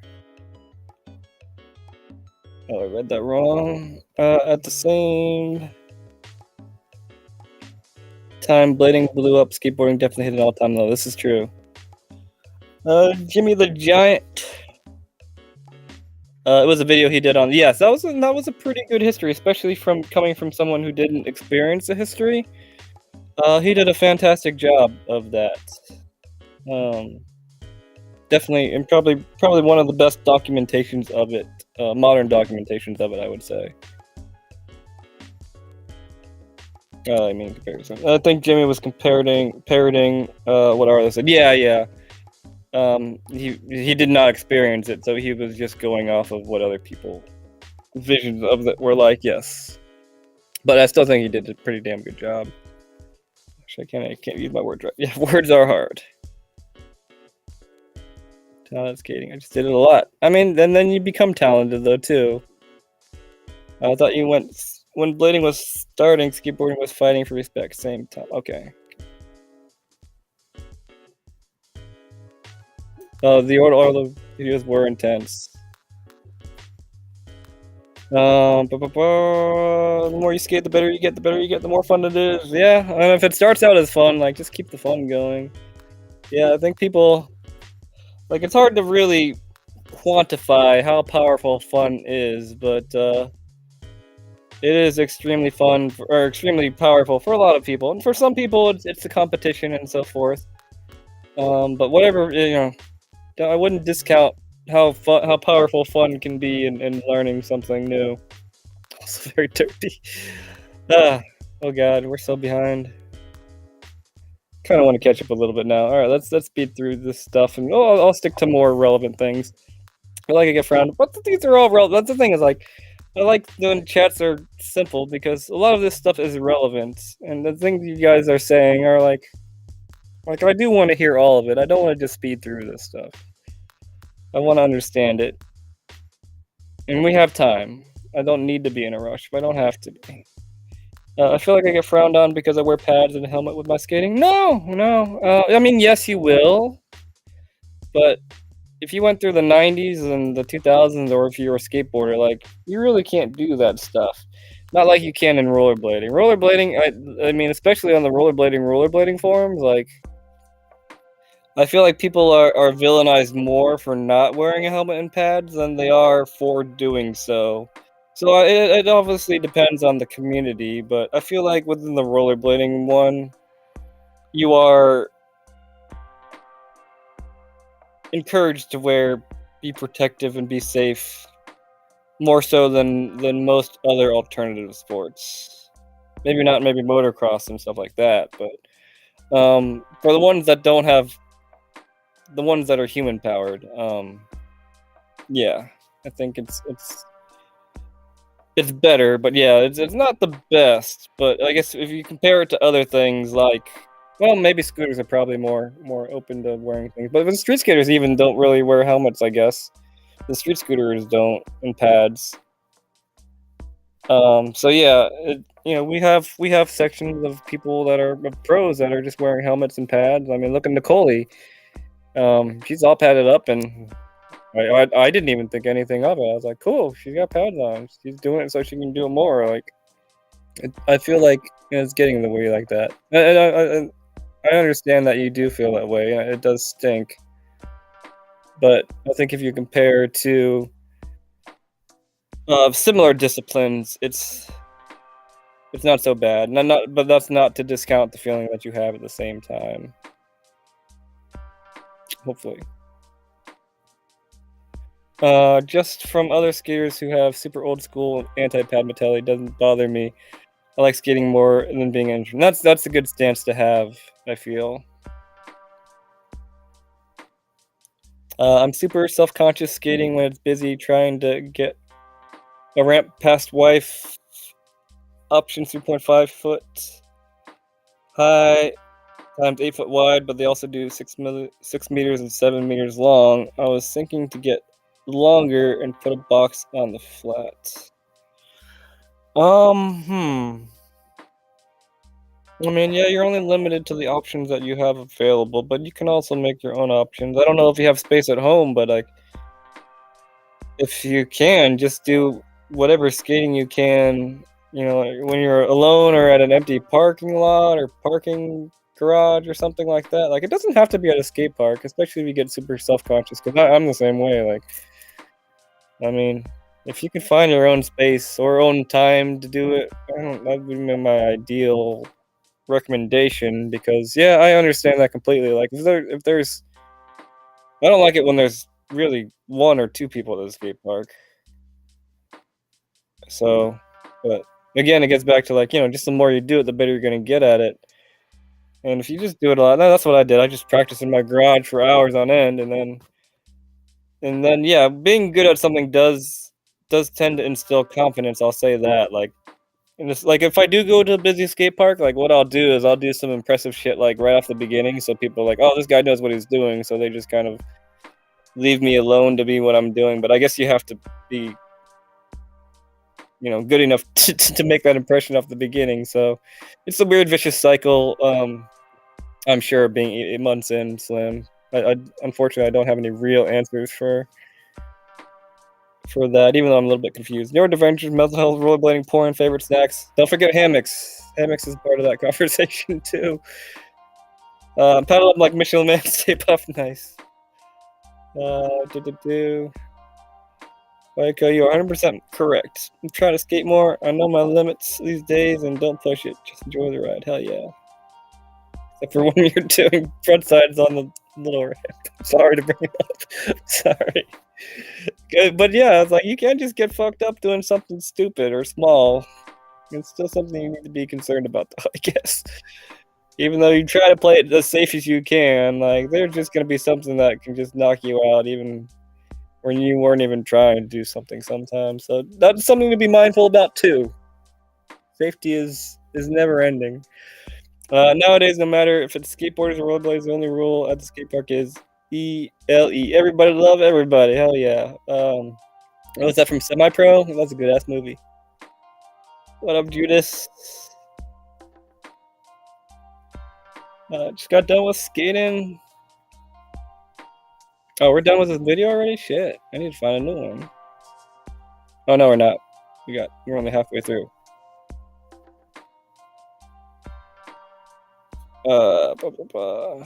We're watching Be Unique 1131, by the way. I'll not even bother sharing the link in chat. It's out there.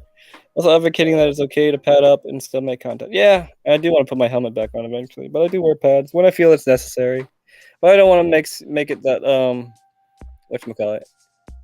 Wait, Gabe was skating? Gabe shouldn't be skating, right? Didn't Gabe get really hurt?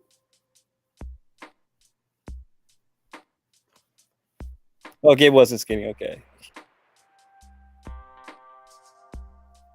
He was there, but he wasn't skating. Gotcha.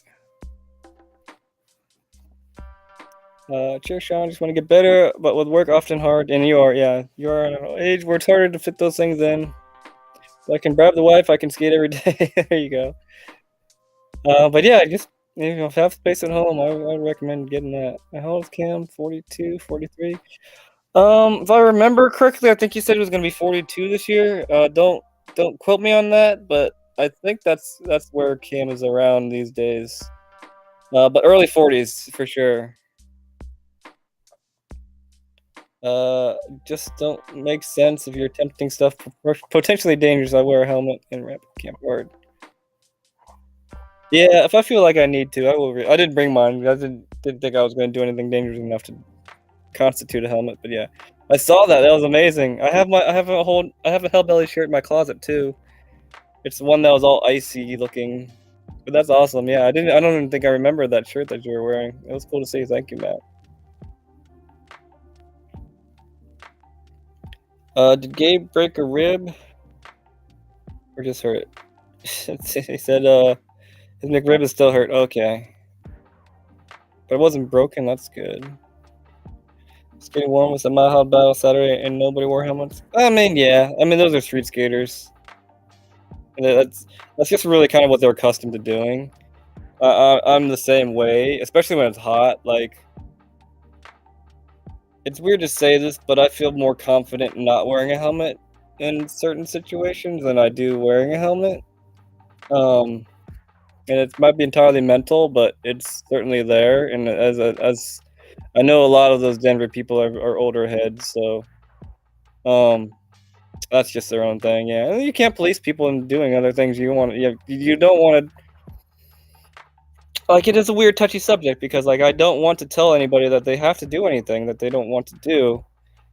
And the same point, like, you shouldn't be told the same. So I guess it's kind of cyclical of, like, you should just kind of I guess, I know it's hard to, but, even though you're not doing what you're doing, it's like, you should be okay. Yeah, Adam puts it pretty well. They can make their own decisions. And that's not really your decision to make for them. So I know you're not, but I guess, subconsciously we kind of all are in a way. I got shit for trying switch ups and now it's everywhere. Yeah, and shit, I've gotten shit for so many shit that I used to do, and then everybody starts doing that shit. I'm like, what the fuck ever? Like, I was doing this already and you motherfuckers made fun of me. And now you're doing it too. So there is that I know, I understand that completely. I've gone through it a lot in my life.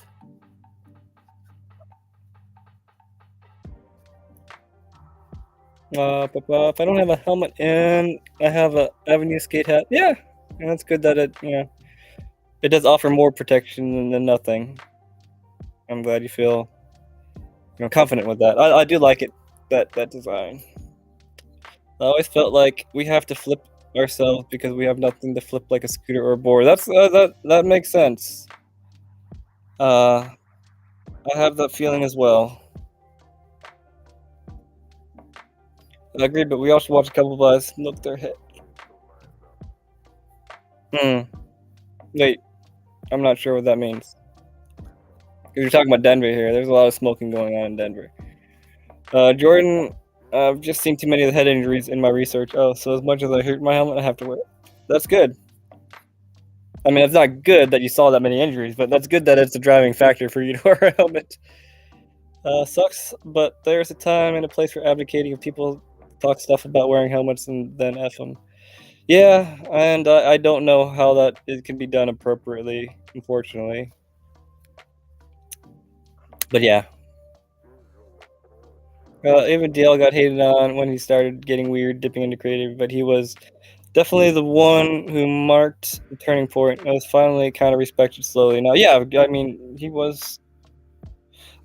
Yeah, he was really the biggest, the prime denominator. There was a little bit with the VGs and stuff with the fuck, I forget what section it was called, but yeah, the VGs had kind of a more less traditional section in their videos prior to Dustin Latimer. Um, and then we have Dustin Latimer to thank for like Nick Riggle and Peld and stuff like that, though too. Not Dustin, Dave Payne. Um, but as a whole entity, as a single entity, I would definitely give Dustin Latimer the most credit for that, certainly.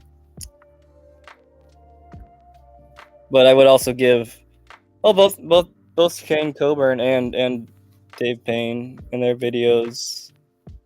There's a lot on the Medium videos too. So, but that was when it really was starting to be accepted. Was through. I think Dustin Latimer really paved the way for it to be accepted. Yeah, I think you're correct there.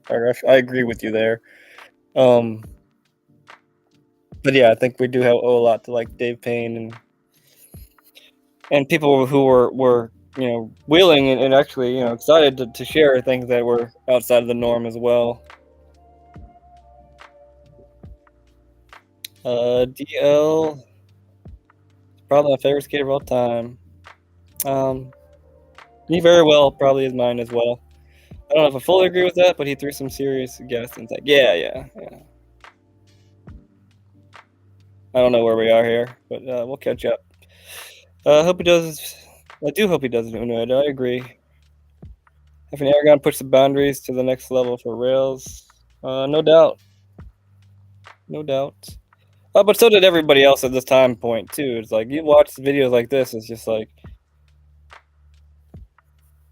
they were probably the prime proprietors, yes, but as a whole, like people were just raising the bar higher and higher, athletic wise for big shit to do. Yeah, definitely top 10 refers older skating. First round with throwing time. Yeah, but I think if you're looking at like top 10, I think you want to consider, at least for me, like I like to consider their skating as a whole and not just one time period. If we're talking about like top 10 candidates for me, it's one of my all-time favorites. Like just people forget some of the people killing it before DL. Yeah. Oh, and that's what we alluded, or I alluded to through that. So you kind of came to the same realization too on your own. Like Coup d'etat. Yeah, that was a good time for skating. I like that time period. Coup d'etat was I think peak time for really learning the tricks well and then also doing them very stylishly. It's like we had kind of reached a plateau of like, okay, like our tricks can't get that much more We kind of hit. It's like when we hit the peak of like you can only do soul grinds, you can only do front sides. All right, let's do them really good on everything, and then redo them, make them look as good as we can. I think that's where coup d'etat was, and then we got the introduction of a whole lot of new tricks and craziness. So then it became hammers, and now who knows where we're at now. The same damn time. I'm anxious to see if you really. Yeah, me too. Oh yeah, but I mean, we can't. Dustin Latimer and Feinberg have put their time in. It would be a great vision to see, but I'm definitely not gonna feel like we're owed any fantastical edit. We don't even need an edit, quite frankly. And so they put the time in. They don't need to anymore, but it's something you would love to see, of course.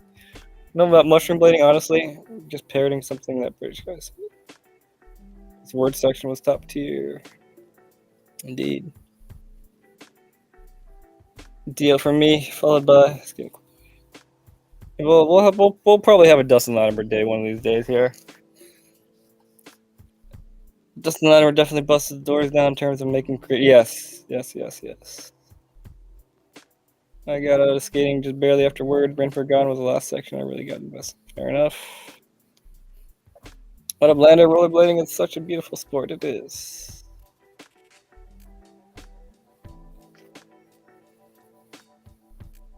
Dude, Jeff used to get super buck. This whole video was incense. He's still Jeff Howard still gets fucking buck. I don't know. Sometimes he gets more buck than he used to. Saber Slayer was a film that really captured the zeitgeist of 2000s blade experience for someone not from that era. I'm like, oh, I'm glad that you like Saber the Flavor because that's an Ohio video. I'm interested that it's interesting that you bring that up. Yeah, we're working on the newest one that should be out hopefully by the end of the year. Cloud. I have a section in it. I only have a section in Savor the Flavor 4. Also, the other ones I was around for, I guess, but I wasn't around enough. But yeah, I love those guys. They're my buddies. From all the rumors I've heard, Nick Lois seems like a prick. I don't know personally, but that seems to be consensus. I don't know him. It's entirely possible. I don't know that we would be friends, but it's okay. He was drinking winter crushing, and then alcohol and drugs are another thing. Yeah, I don't. I mean, he has friends, so he can't be that bad of a person. He has people that skate with him. Don't put weight on rumors or online presence. Yeah. Maybe it could be. That's fine if he is, but I wouldn't put him in that category just off of hearsay. He's entertaining as fuck, at the very least too. You should have some relationship can fit in the AI. Seems a little unfair, Matt, compared to what you were talking about, how people were hated on back in the day without being treated equal. That's the point there.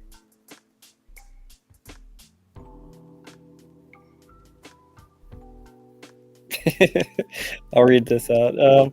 Jordan O'Lord, long story long, he started following me by accident, obviously. I sent him a message, he was nice, wrote back, and then unfollowed me. It was hilarious. He's still in my top 3.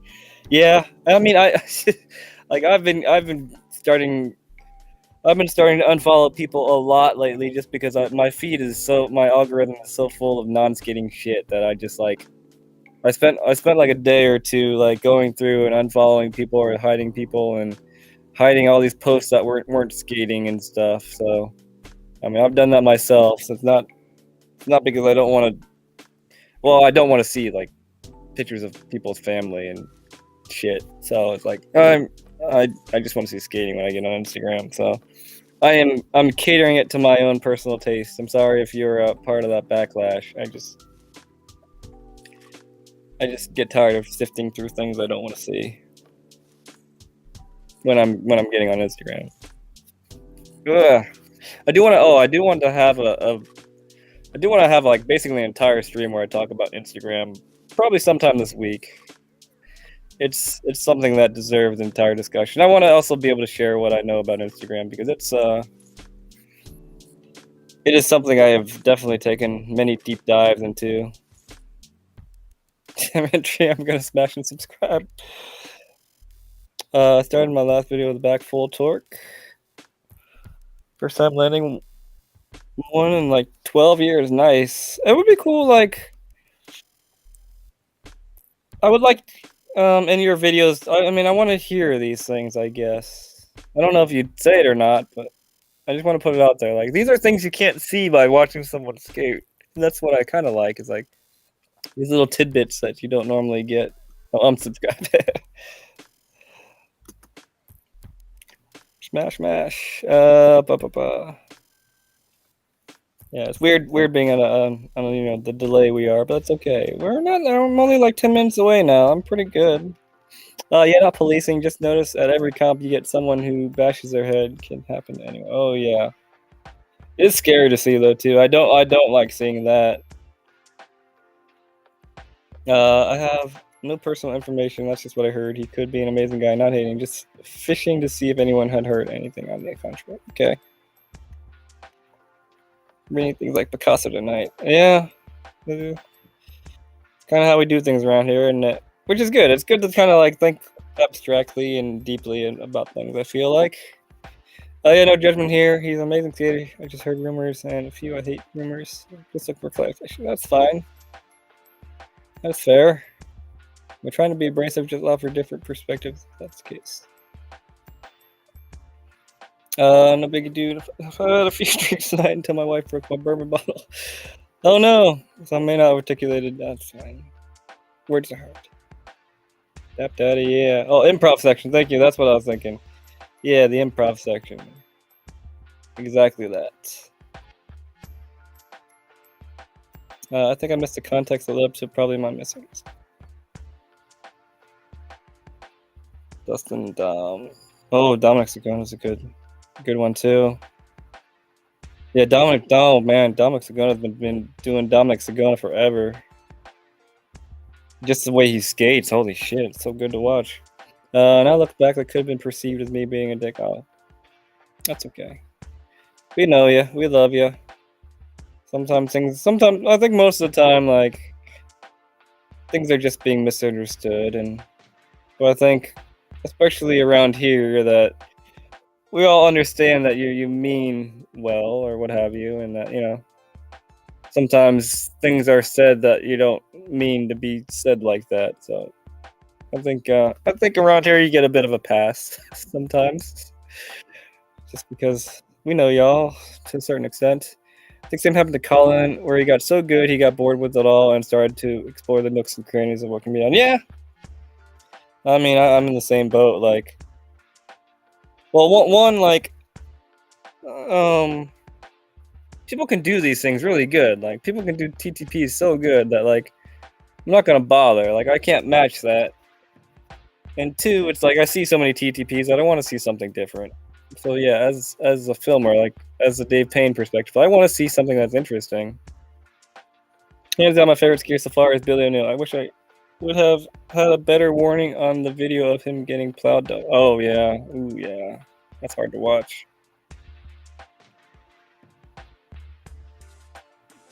I'm almost caught up. Latimer beat God and Blade. He did.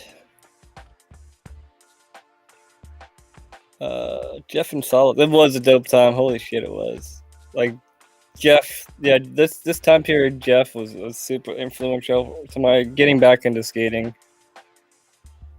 Because this stuff kind of happened when I was over skating. What's hurt? So awesome to hear you have Section Save the Flavor 4. I'm super hyped to hear there are more installments. I only ever knew about the first one. Looks movie night is coming. Oh, there you go. They most of them are on Vimeo. Let me give you his Vimeo link because most of them are not on YouTube anymore.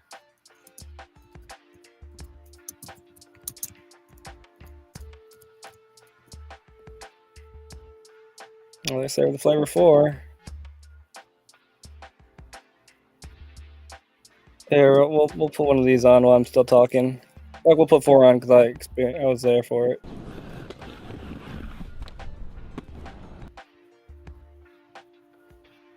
Let me give you the link to his Vimeo so you can watch them.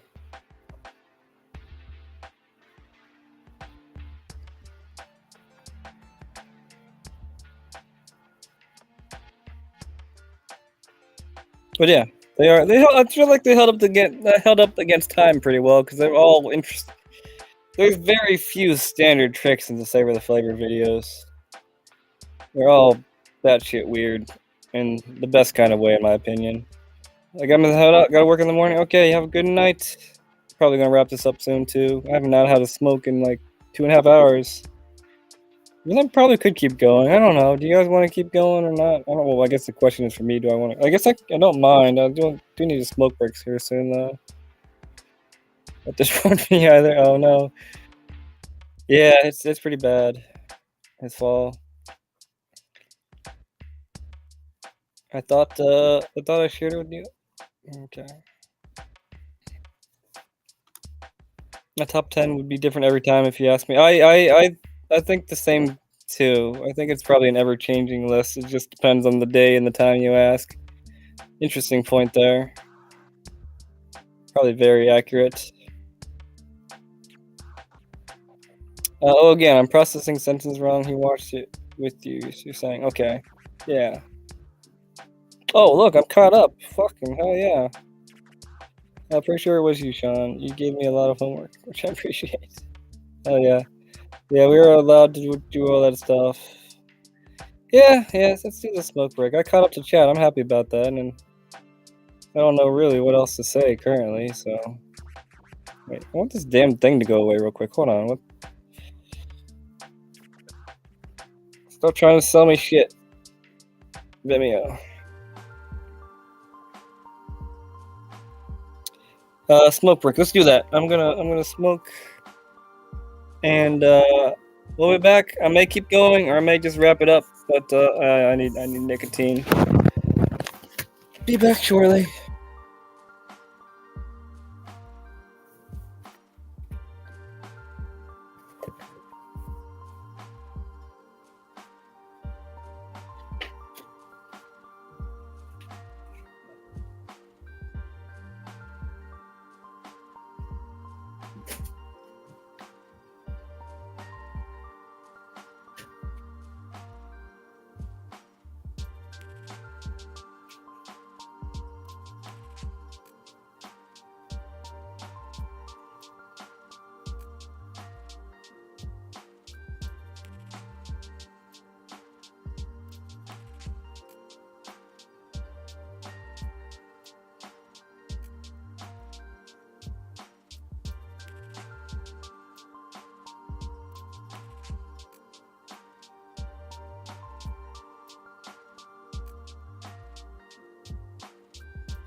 All right.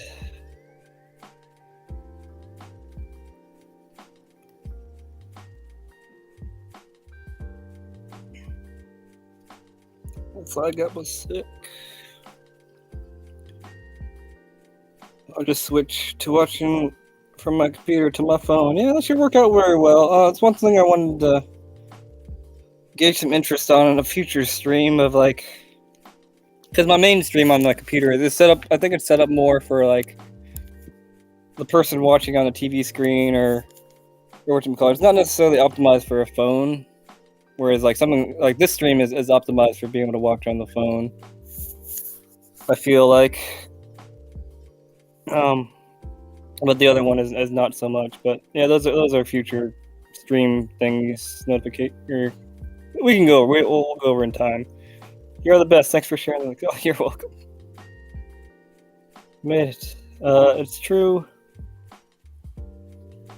My top changed a bit, but I keep going back to Jeff, Billy, and Nick for now. Wait, Jeff? Which Jeff? God, there's so many really good Jeffs in rollerblading.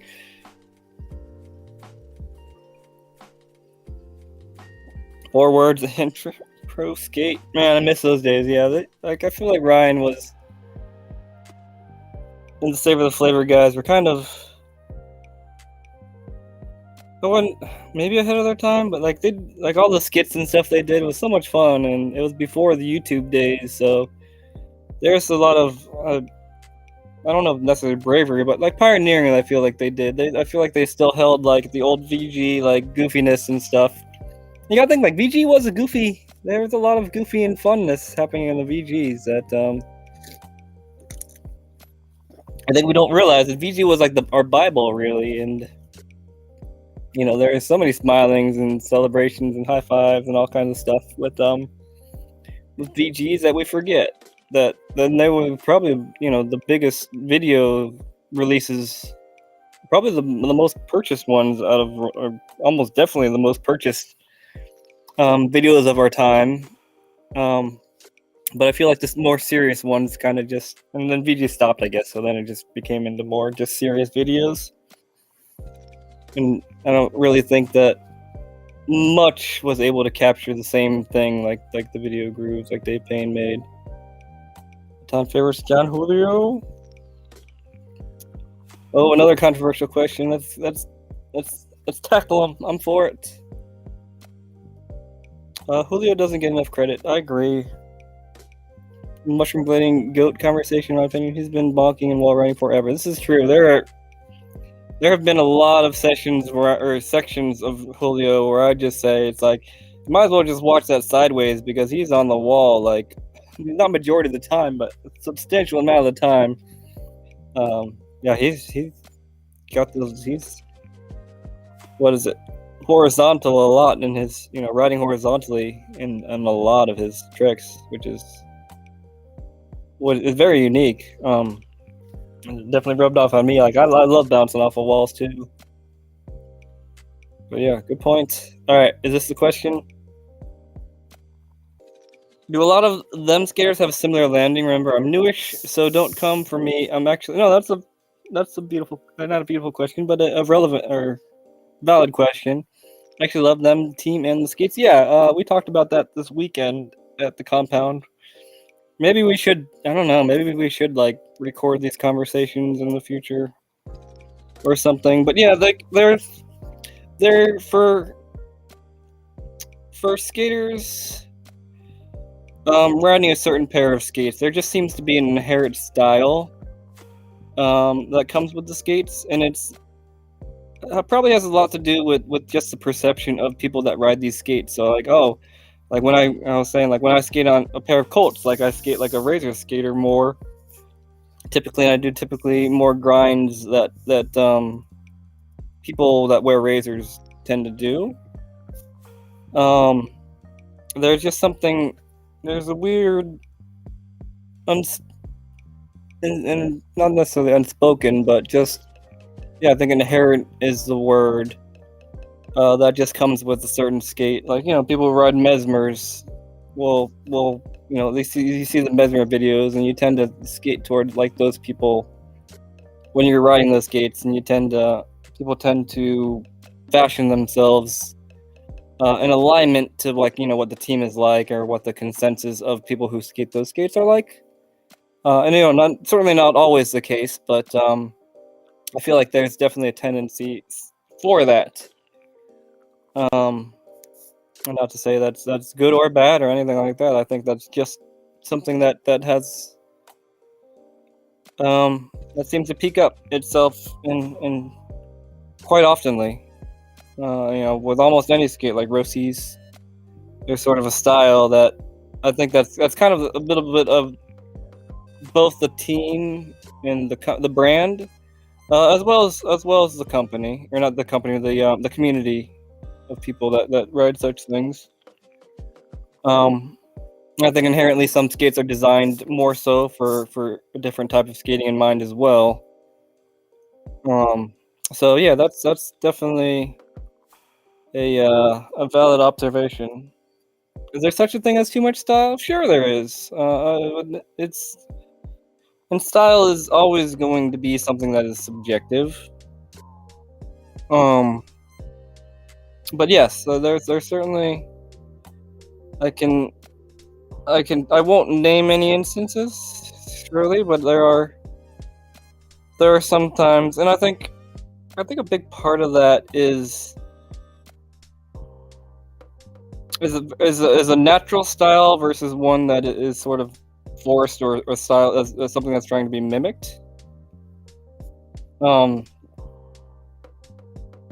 I think if it's I think that's where like the kind of too much style can come into play when it's unnatural or ungenuine, is when it becomes to be too much, when it seems forced. But I can't really think of any example of when someone is being too much themselves. Does that make sense? So, in my opinion, I feel like hearing too much style, I think that's hearing too much inauthentic style. But I don't feel like there's too much style, the thing of too much style, if it's just genuine style. But that's just my own perspective on that matter. Super bladist. Like, why do they all have such a similar style? Yeah, and she's not wrong. I think it's a very, very much a valid observation. Because we talked about this this weekend, and I've talked about it before too, with different people over the years, and it just happens to come with the choice of tool you use. Who do you think they all mimic or look like, Amy? Oh yes, but particularly when they land and skate off the hands, arms, even little wizard blading spins they do. Yeah, and then people tend to gravitate towards things like things that they do or things that they enjoy. And that makes sense. Like, people will do something they see, and like, oh, they see people riding the same thing. It's like, oh, it's like, this is what I do when I ride these skates, kind of thing. So it's very much, I guess, a mental, but maybe even subconscious. I don't know if the word is preference, but yeah, something along the lines of that. Oh no, you don't do anything bad. Trey, you still have all these skates? I still do have like almost all these skates. There's a couple that are gone that I don't have. I don't have these speed skates anymore. I don't know what the hell I did with these speed skates. Fuck. I honestly don't remember what happened to those skates now. But yeah, most of these skates I still have. Just pointing about trivia, exactly.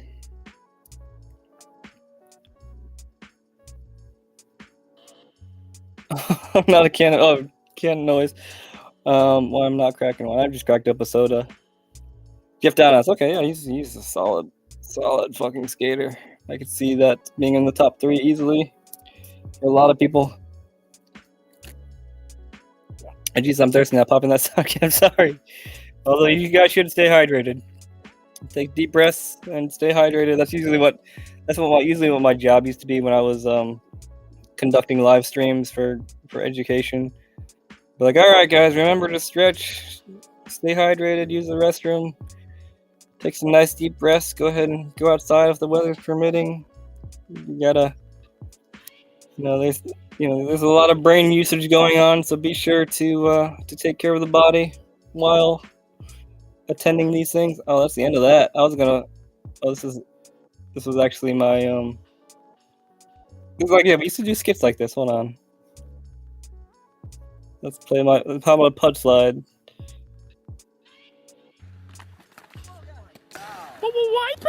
This is not even a fun one. I'm gonna teach Ryan and Alex how to do pud slides, slides today. Yeah, I don't. Why would I even want to learn how to try that? That's so hard. True, I can't do that. Like my body doesn't bend like yours. Well, I don't know anybody's body that does. I can't. Nobody can do that, man. It's not much different from like a park slide. I can't do that. Can you do that? I can't do that now. I don't even imagine how to start it.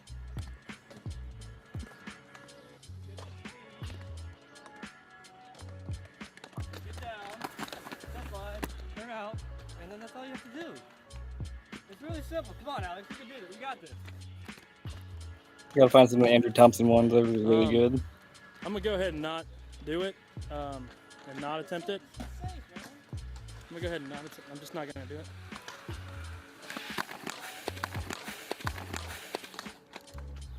Shit. Yeah, there's a lot of gold on this channel. I would highly recommend checking out Ryan's Vimeo channel. We had a lot of fun, or they had a lot of fun. When I was around, we certainly had a lot of fun.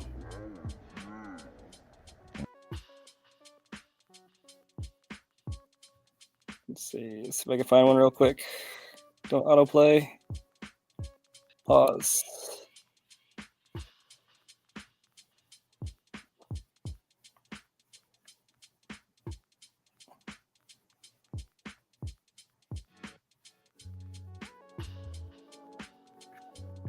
Oh, damn it.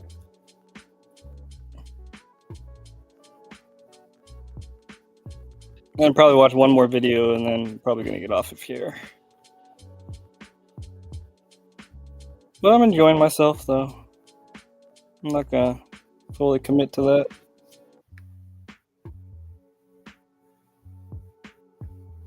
Eventually, whatchamacallit. Yeah, and at this point in time, I'm pretty sure Andrew had moved away, and he was a big proponent into doing the silly things.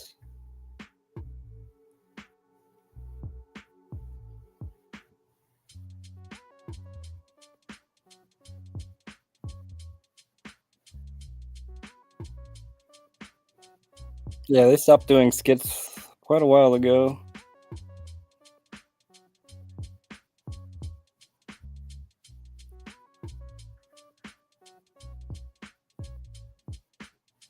Here's one.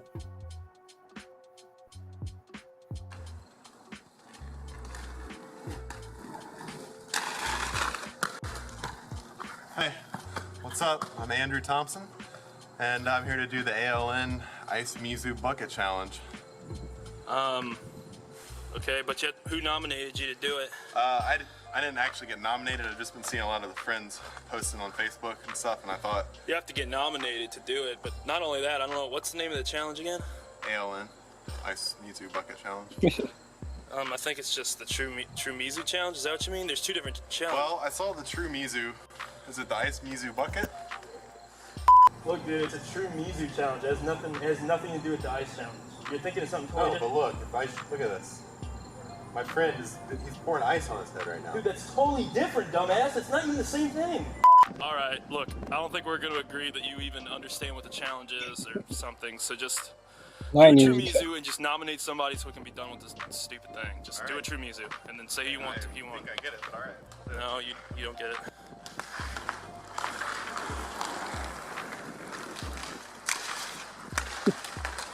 That wasn't a True Mizu. That wasn't a True Mizu. I guess I'm gonna have to show you how to do it. Just take, here, you have to come in forward, but turn Against... No, turn the other way. Andrew, turn the other way! No, that's not a true Mizu. That's a Mizu.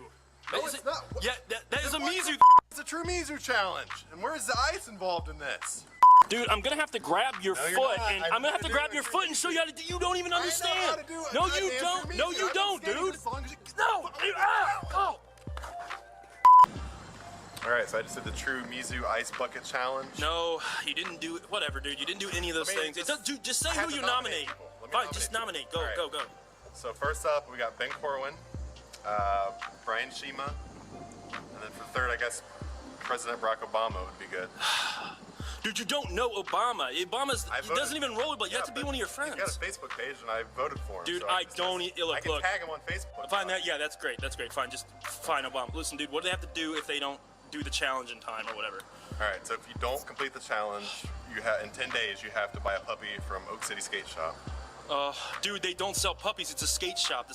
It's a skate shop, Oak City. God, dude, you're so dumb. I hate this challenge. Amazing. All right, let's put one video on and then probably a shorter one. That's like something in the 15 minute range. Do we have something like that?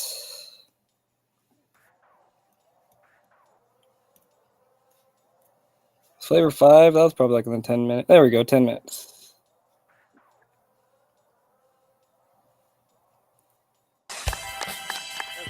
All right, 10 minutes, and then we'll figure out life from there. But yeah, freaking great stuff. All right, as long as it's not forced. Yeah, I think so too. People used to give Colin Kelso crap for trying too hard for his style. Interesting. Does Davian Wilson have too much style? No, I don't think so. I think Davian Wilson has just the right of Damian Wilson style. Now he's a master. Yeah, right? Yeah, jeez. Colin's style looks forced, but it isn't. Yeah, I could see that from a perspective. Colin is such a nice person. He has calmness while converting. Yeah. Agreed. I love watching skating, but when it's made to look too easy, like Broom, notice he wasn't wearing his own boot in the last jumbo. Yeah, but he was trying out the well, I think he's more of a Colt skater in the first place, but he was also rocking in the new Colt soles, so product testing and stuff, and showing off the new things. Soda ASMR, that's right. Who's the most stylish blader of all time, and why is Tat Nasu? Yeah, right. I wish there was more Tat out there. There's a lot of really good skaters like Tat that I feel like I wish I could have seen more of. Like Clark, just too. Yeah, we don't have enough time for that conversation. Yeah, it's true. Squared in the convo, right? Tat. Has been a vibe. Oh gosh. See, I have a really hard time understanding style. But maybe I'd say Dominic or Frankie. Well, there's I think my description of style would be how visually, and you can see it like when you go to a skate park, like how much effort it takes someone has to put into a trick. And I think arms are the best indication. Like if you watch Dominic, or more so Frankie in this essence, like Frankie doesn't jump any higher than he needs to. He doesn't wave his arms more than he has to. He doesn't move his legs more than he has to. Everything is just enough, and he's able to get in positions that are actually really difficult for most people, like the squat position and stuff like that, or doing like the abstract 5 and things like that. To be able to add his own flair to something, but make it look seamless and make it look very effortless, and that's my opinion of the style that's ideal to obtain. As someone be a very stylish skater. We could talk about this more later when I'm not so tired. But yeah, that's something I do want to discuss in a little bit more depth in the future. I'm hoping to make some skits soonish. Bring comedy and awareness back. Oh yeah, we have we have some really good ones for the Save the Flavor video, especially with fucking Logan. Logan is a character. That is for sure, and I love it. And it's gonna be hopefully very entertaining. Oh, there's Matt. Oh yeah, Matt had a section in this.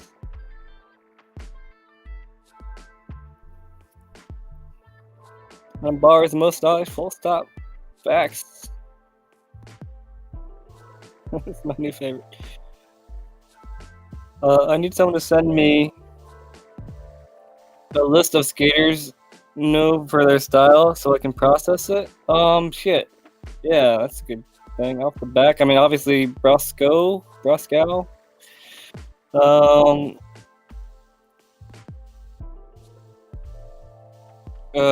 Brian Jaggers, Louis Zamora, Randy Spicer, Dustin Latimer, anybody on Mind Game, essentially. Omar Weissall, he had an interesting style.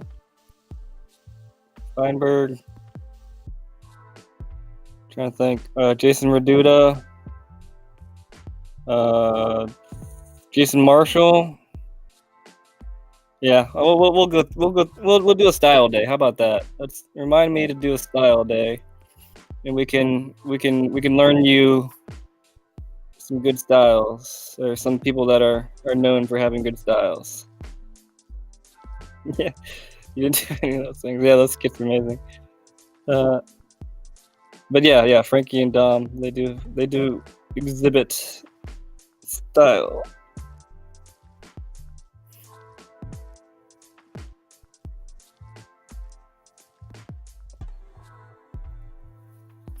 There are some people I think are very technical, very controlled, but look a little stiff. Not bad at all. Okay. That's understandable. Yeah, and that's part of it too. It's like they look, their bodies are relaxed. Like you watch Briggs, like he doesn't even need arms to skate. Like, so that's the thing. I think that's the big part of it, just having a core. To me, is like, yeah, if you don't need your arms to skate, that means you are really good at it and you got style, I guess you could say. Nothing against Andrew, but Andrew's arms go a little wild, which could be perceived as not having style or having a lack of style.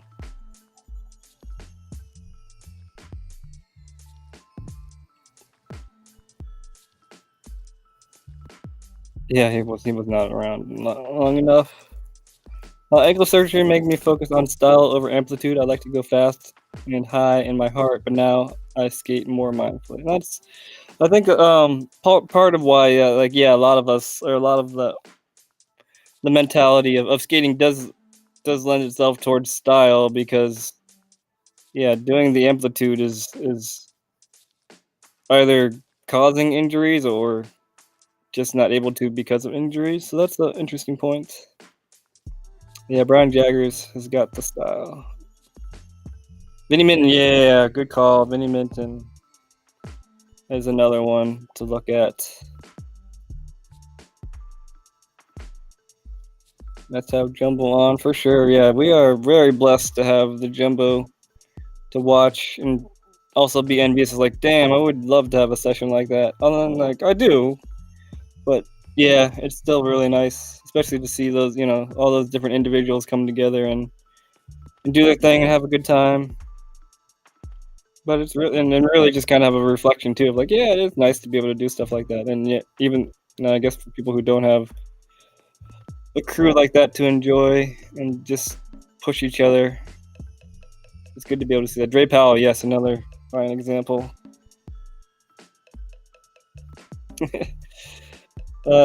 Style day, we can put together a list of 500 skaters. Yeah, style day, greatly appreciate it. Trey, is this my reminder? Remember to learn us some style. Sean throwing out the homework. lower solid center of gravity is important for style. Yes, it doesn't have to be, but I think. But for like street skating, yes. Like I guess in like the Julian Coudeau, he has more of a upper body, which can work, and same with I think Diaby. So if you're taller, it can work, but I think for like for the foundation, I think that's a pretty solid foundation. There are outliers to that, yes, but I think overall, I think I totally agree with that. Just a good video with tons of style. I recommend his Elements 2. That's a good time. Jumbo guys are incredible. Funny enough, I don't really know them. I don't really know the Jumbo guys like personally, and I spent a lot of time in Texas. It's just an interesting thought. Amateur was good, yes.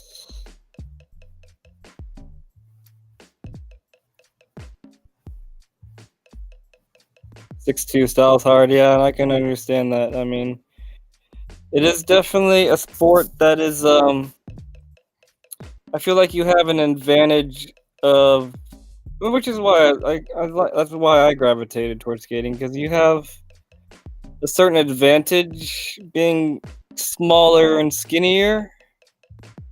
It's easier to have that style if you have, a body type that is more like mine, or even smaller. Like like a lot of pros are tiny people when you meet them in person. But I think there's something about like the squash body, and when you're smaller and skinnier, it just easier to have style, especially the less upper body you use, the better too. But if you're tall, I know it has to be difficult to have that same sort of style. And all right, we're pretty much done here.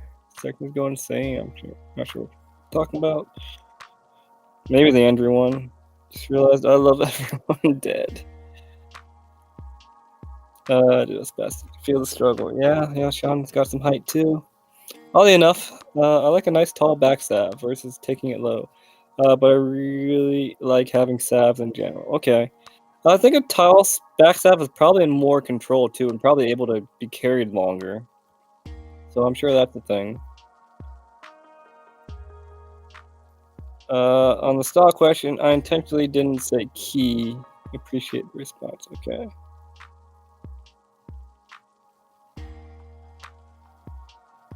Maybe can be important. It's more important. Yeah. Steelable. Yeah, that's true. Nix has got some amazing style. Sean's got some amazing style too. That guy. Yep, compact body type. When you're taller, there's more body to control. Yeah, that makes sense.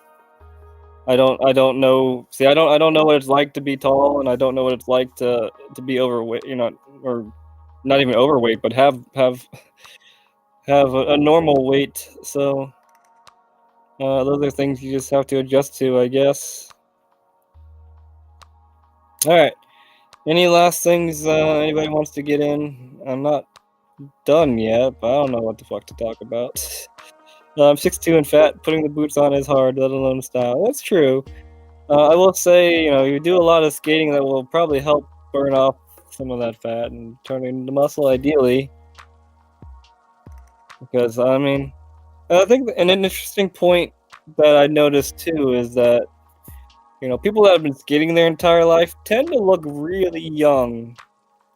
I don't know what it is, but, we are beating ourselves up on a regular basis. But yeah, most of the people I know, especially like Justin Thursday, I was like, Jesus Christ, Justin Thursday looks younger than he did 7 years ago. I don't know what it is, but I feel like skaters don't really tend to not to age that much, which is interesting. And I'm not sure why that is. Maybe it's part of just because you're taking the time out for yourself and doing what you want. I don't know, and maybe that has some sort of anti-aging process to it. I'm not sure what that is, or maybe it's just people with a certain body type just tend to whatchamacallit. Here we go. We got the the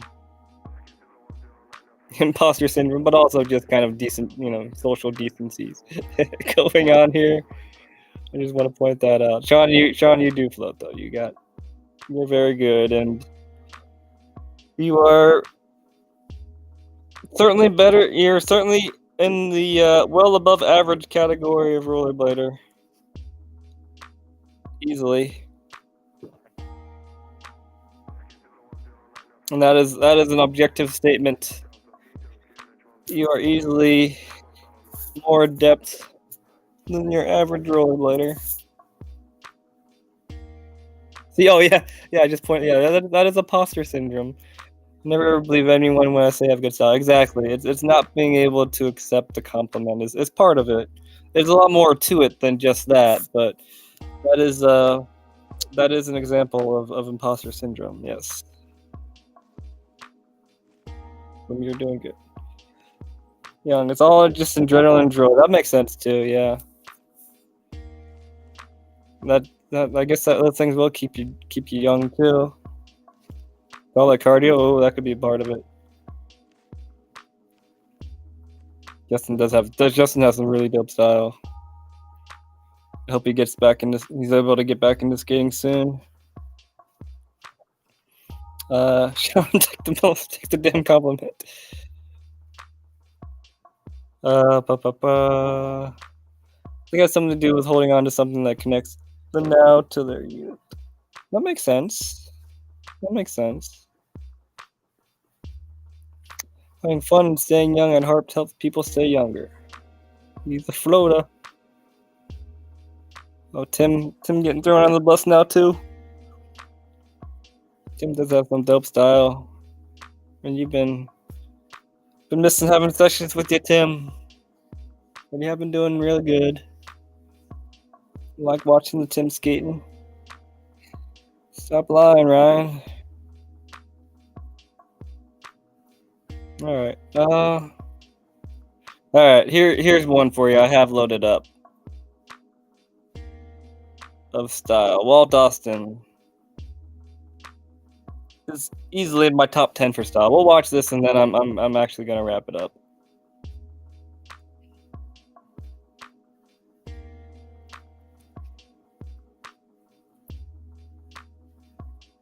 Johnny, one of my favorite skiers to watch. I like how you fly around. That's right. You can't. People are saying we're not lying here, Sean, or anybody. But it's hard. It's hard to process. I get it. I don't know how to process it myself. I tend to do the same thing of just say nah or just not say anything and hope it goes away. I miss those two, man. Yeah, me too. Those are the good sessions where it's just like you and a close friend trying shit. Sometimes being in your own world, sometimes working together, talking through some shit, or not, just having a silent session amongst each other. Just whatever's going on in the atmosphere. It's a lot easier to read just one person at a time, I feel like, instead of try to get some sort of median or mean between multiple people.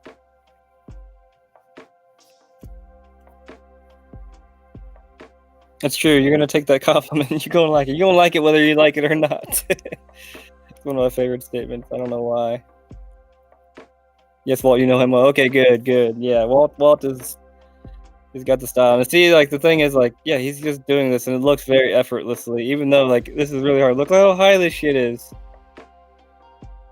Bam, landed like it was nothing. Landed like it was just a baby drop. Long topsoil, threes out. You got that confidence. Going fast. But it doesn't look like he's going really fast, but it doesn't look like he's going that fast because he's so smooth. This section was fire. I was getting there a couple sections. Hell yeah, that's sick. I never really got to skate with Walt in person. So that is the thing. Walt DL top 2. I can't argue with that really.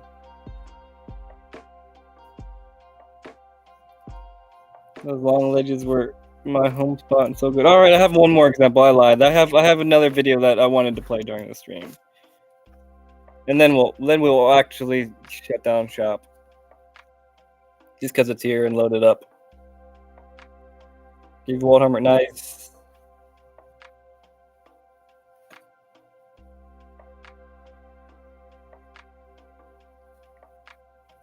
It's one of these guys that really tried to dress like nice. It was a simple, easily attainable style I feel like he had. No, it's not Ryan Jaggers. It just came up on my feed. I'll leave it to be a surprise. This is almost over anyways.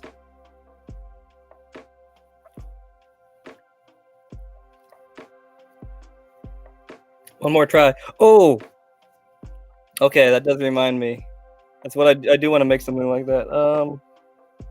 I'll pause it since Amy's seen it. I was looking at at things like this, like a one more try for like contests and stuff, because I want something like this,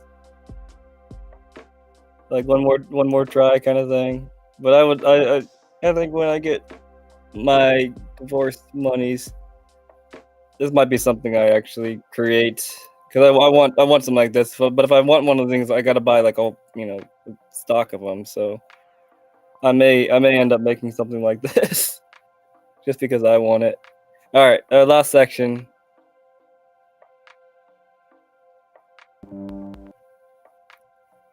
Rob G. Rob G is a guy who oozes style, and he does have he's able to carry things really far and long and easily, and he skates really fast.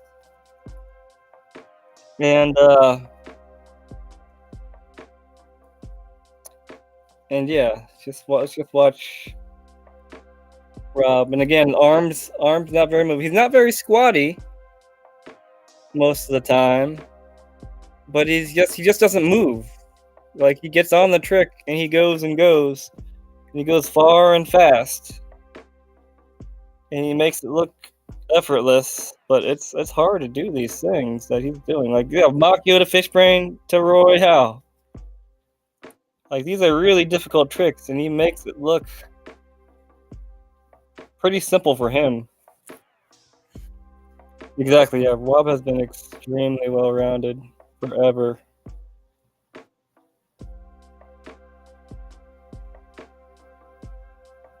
I'll try and convince Clark to get some Faction branded foam fingers. Oh, okay. We got along. All right, we'll do that, so I don't have to pay for it. Fuck yeah. I can just buy one of y'all's.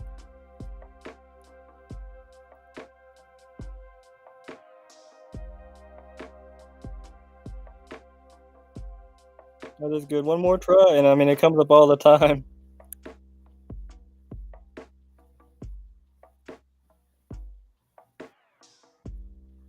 Will Gordon does have really good style. Sorry, missed that one. Longevity, style, control, regular, switch, creative tech. Exactly. Yeah, he's one of the most well-rounded skaters, street skaters at least. Can do it all and make it look good and easy. And just look at that. I mean, that's as simple as the trick it is. Look how fast he's going, how perfect that is, and just amazing.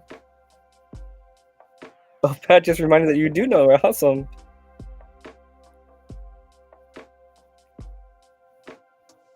I've met Rob a few times, and they've all been wonderful experiences. Even if it's brief. Just the vibe that Rob gives off is just an incredible one. He's just always smiling and happy, but also realistic at the same time. And Yeah, my experience with Rob has always been that of a fantastic one. You tried that yesterday? Nice. Fuck, I want to try that. That's the AO fish. I'd have to do it the true way. That would be sick. Just look at this rail. He's not really fluttering around that much for how big of a rail it is, how fast he's going. It's purely incredible. All right, cool. We made it. Yeah, it's a good time to stop talking. All right, I have a whole bunch of things that I want to do in the future. I'll probably forget, but what was one? One was Style Day. I mean, Mental Health Day isn't any day. Instagram Day. There's other things that I'm sure I'm forgetting, but that's enough already for the week, definitely. So Instagram Day, Style Day. I do want to do Instagram Day, so I'll probably do that pretty soon here. But yeah, I'm gonna cut it here. As always, appreciate everybody for stopping in. I'm glad everybody is in, a position where they're luxurious enough to stop by and hang out on the stream. I realize that there's a lot of people that just aren't able to catch the stream or whatnot. So, not discount any y'all who are watching or catch a little bit of these tidbits or what have you, or watch the VOD later on. I'm glad y'all feel something when you come to these streams. Thanks so much for your great stream. Awesome content. Take care. Talk soon. Any day, any mental health day. Yeah, any day is mental health day. All right. Good night, everybody. See you next time. Probably soon. Later.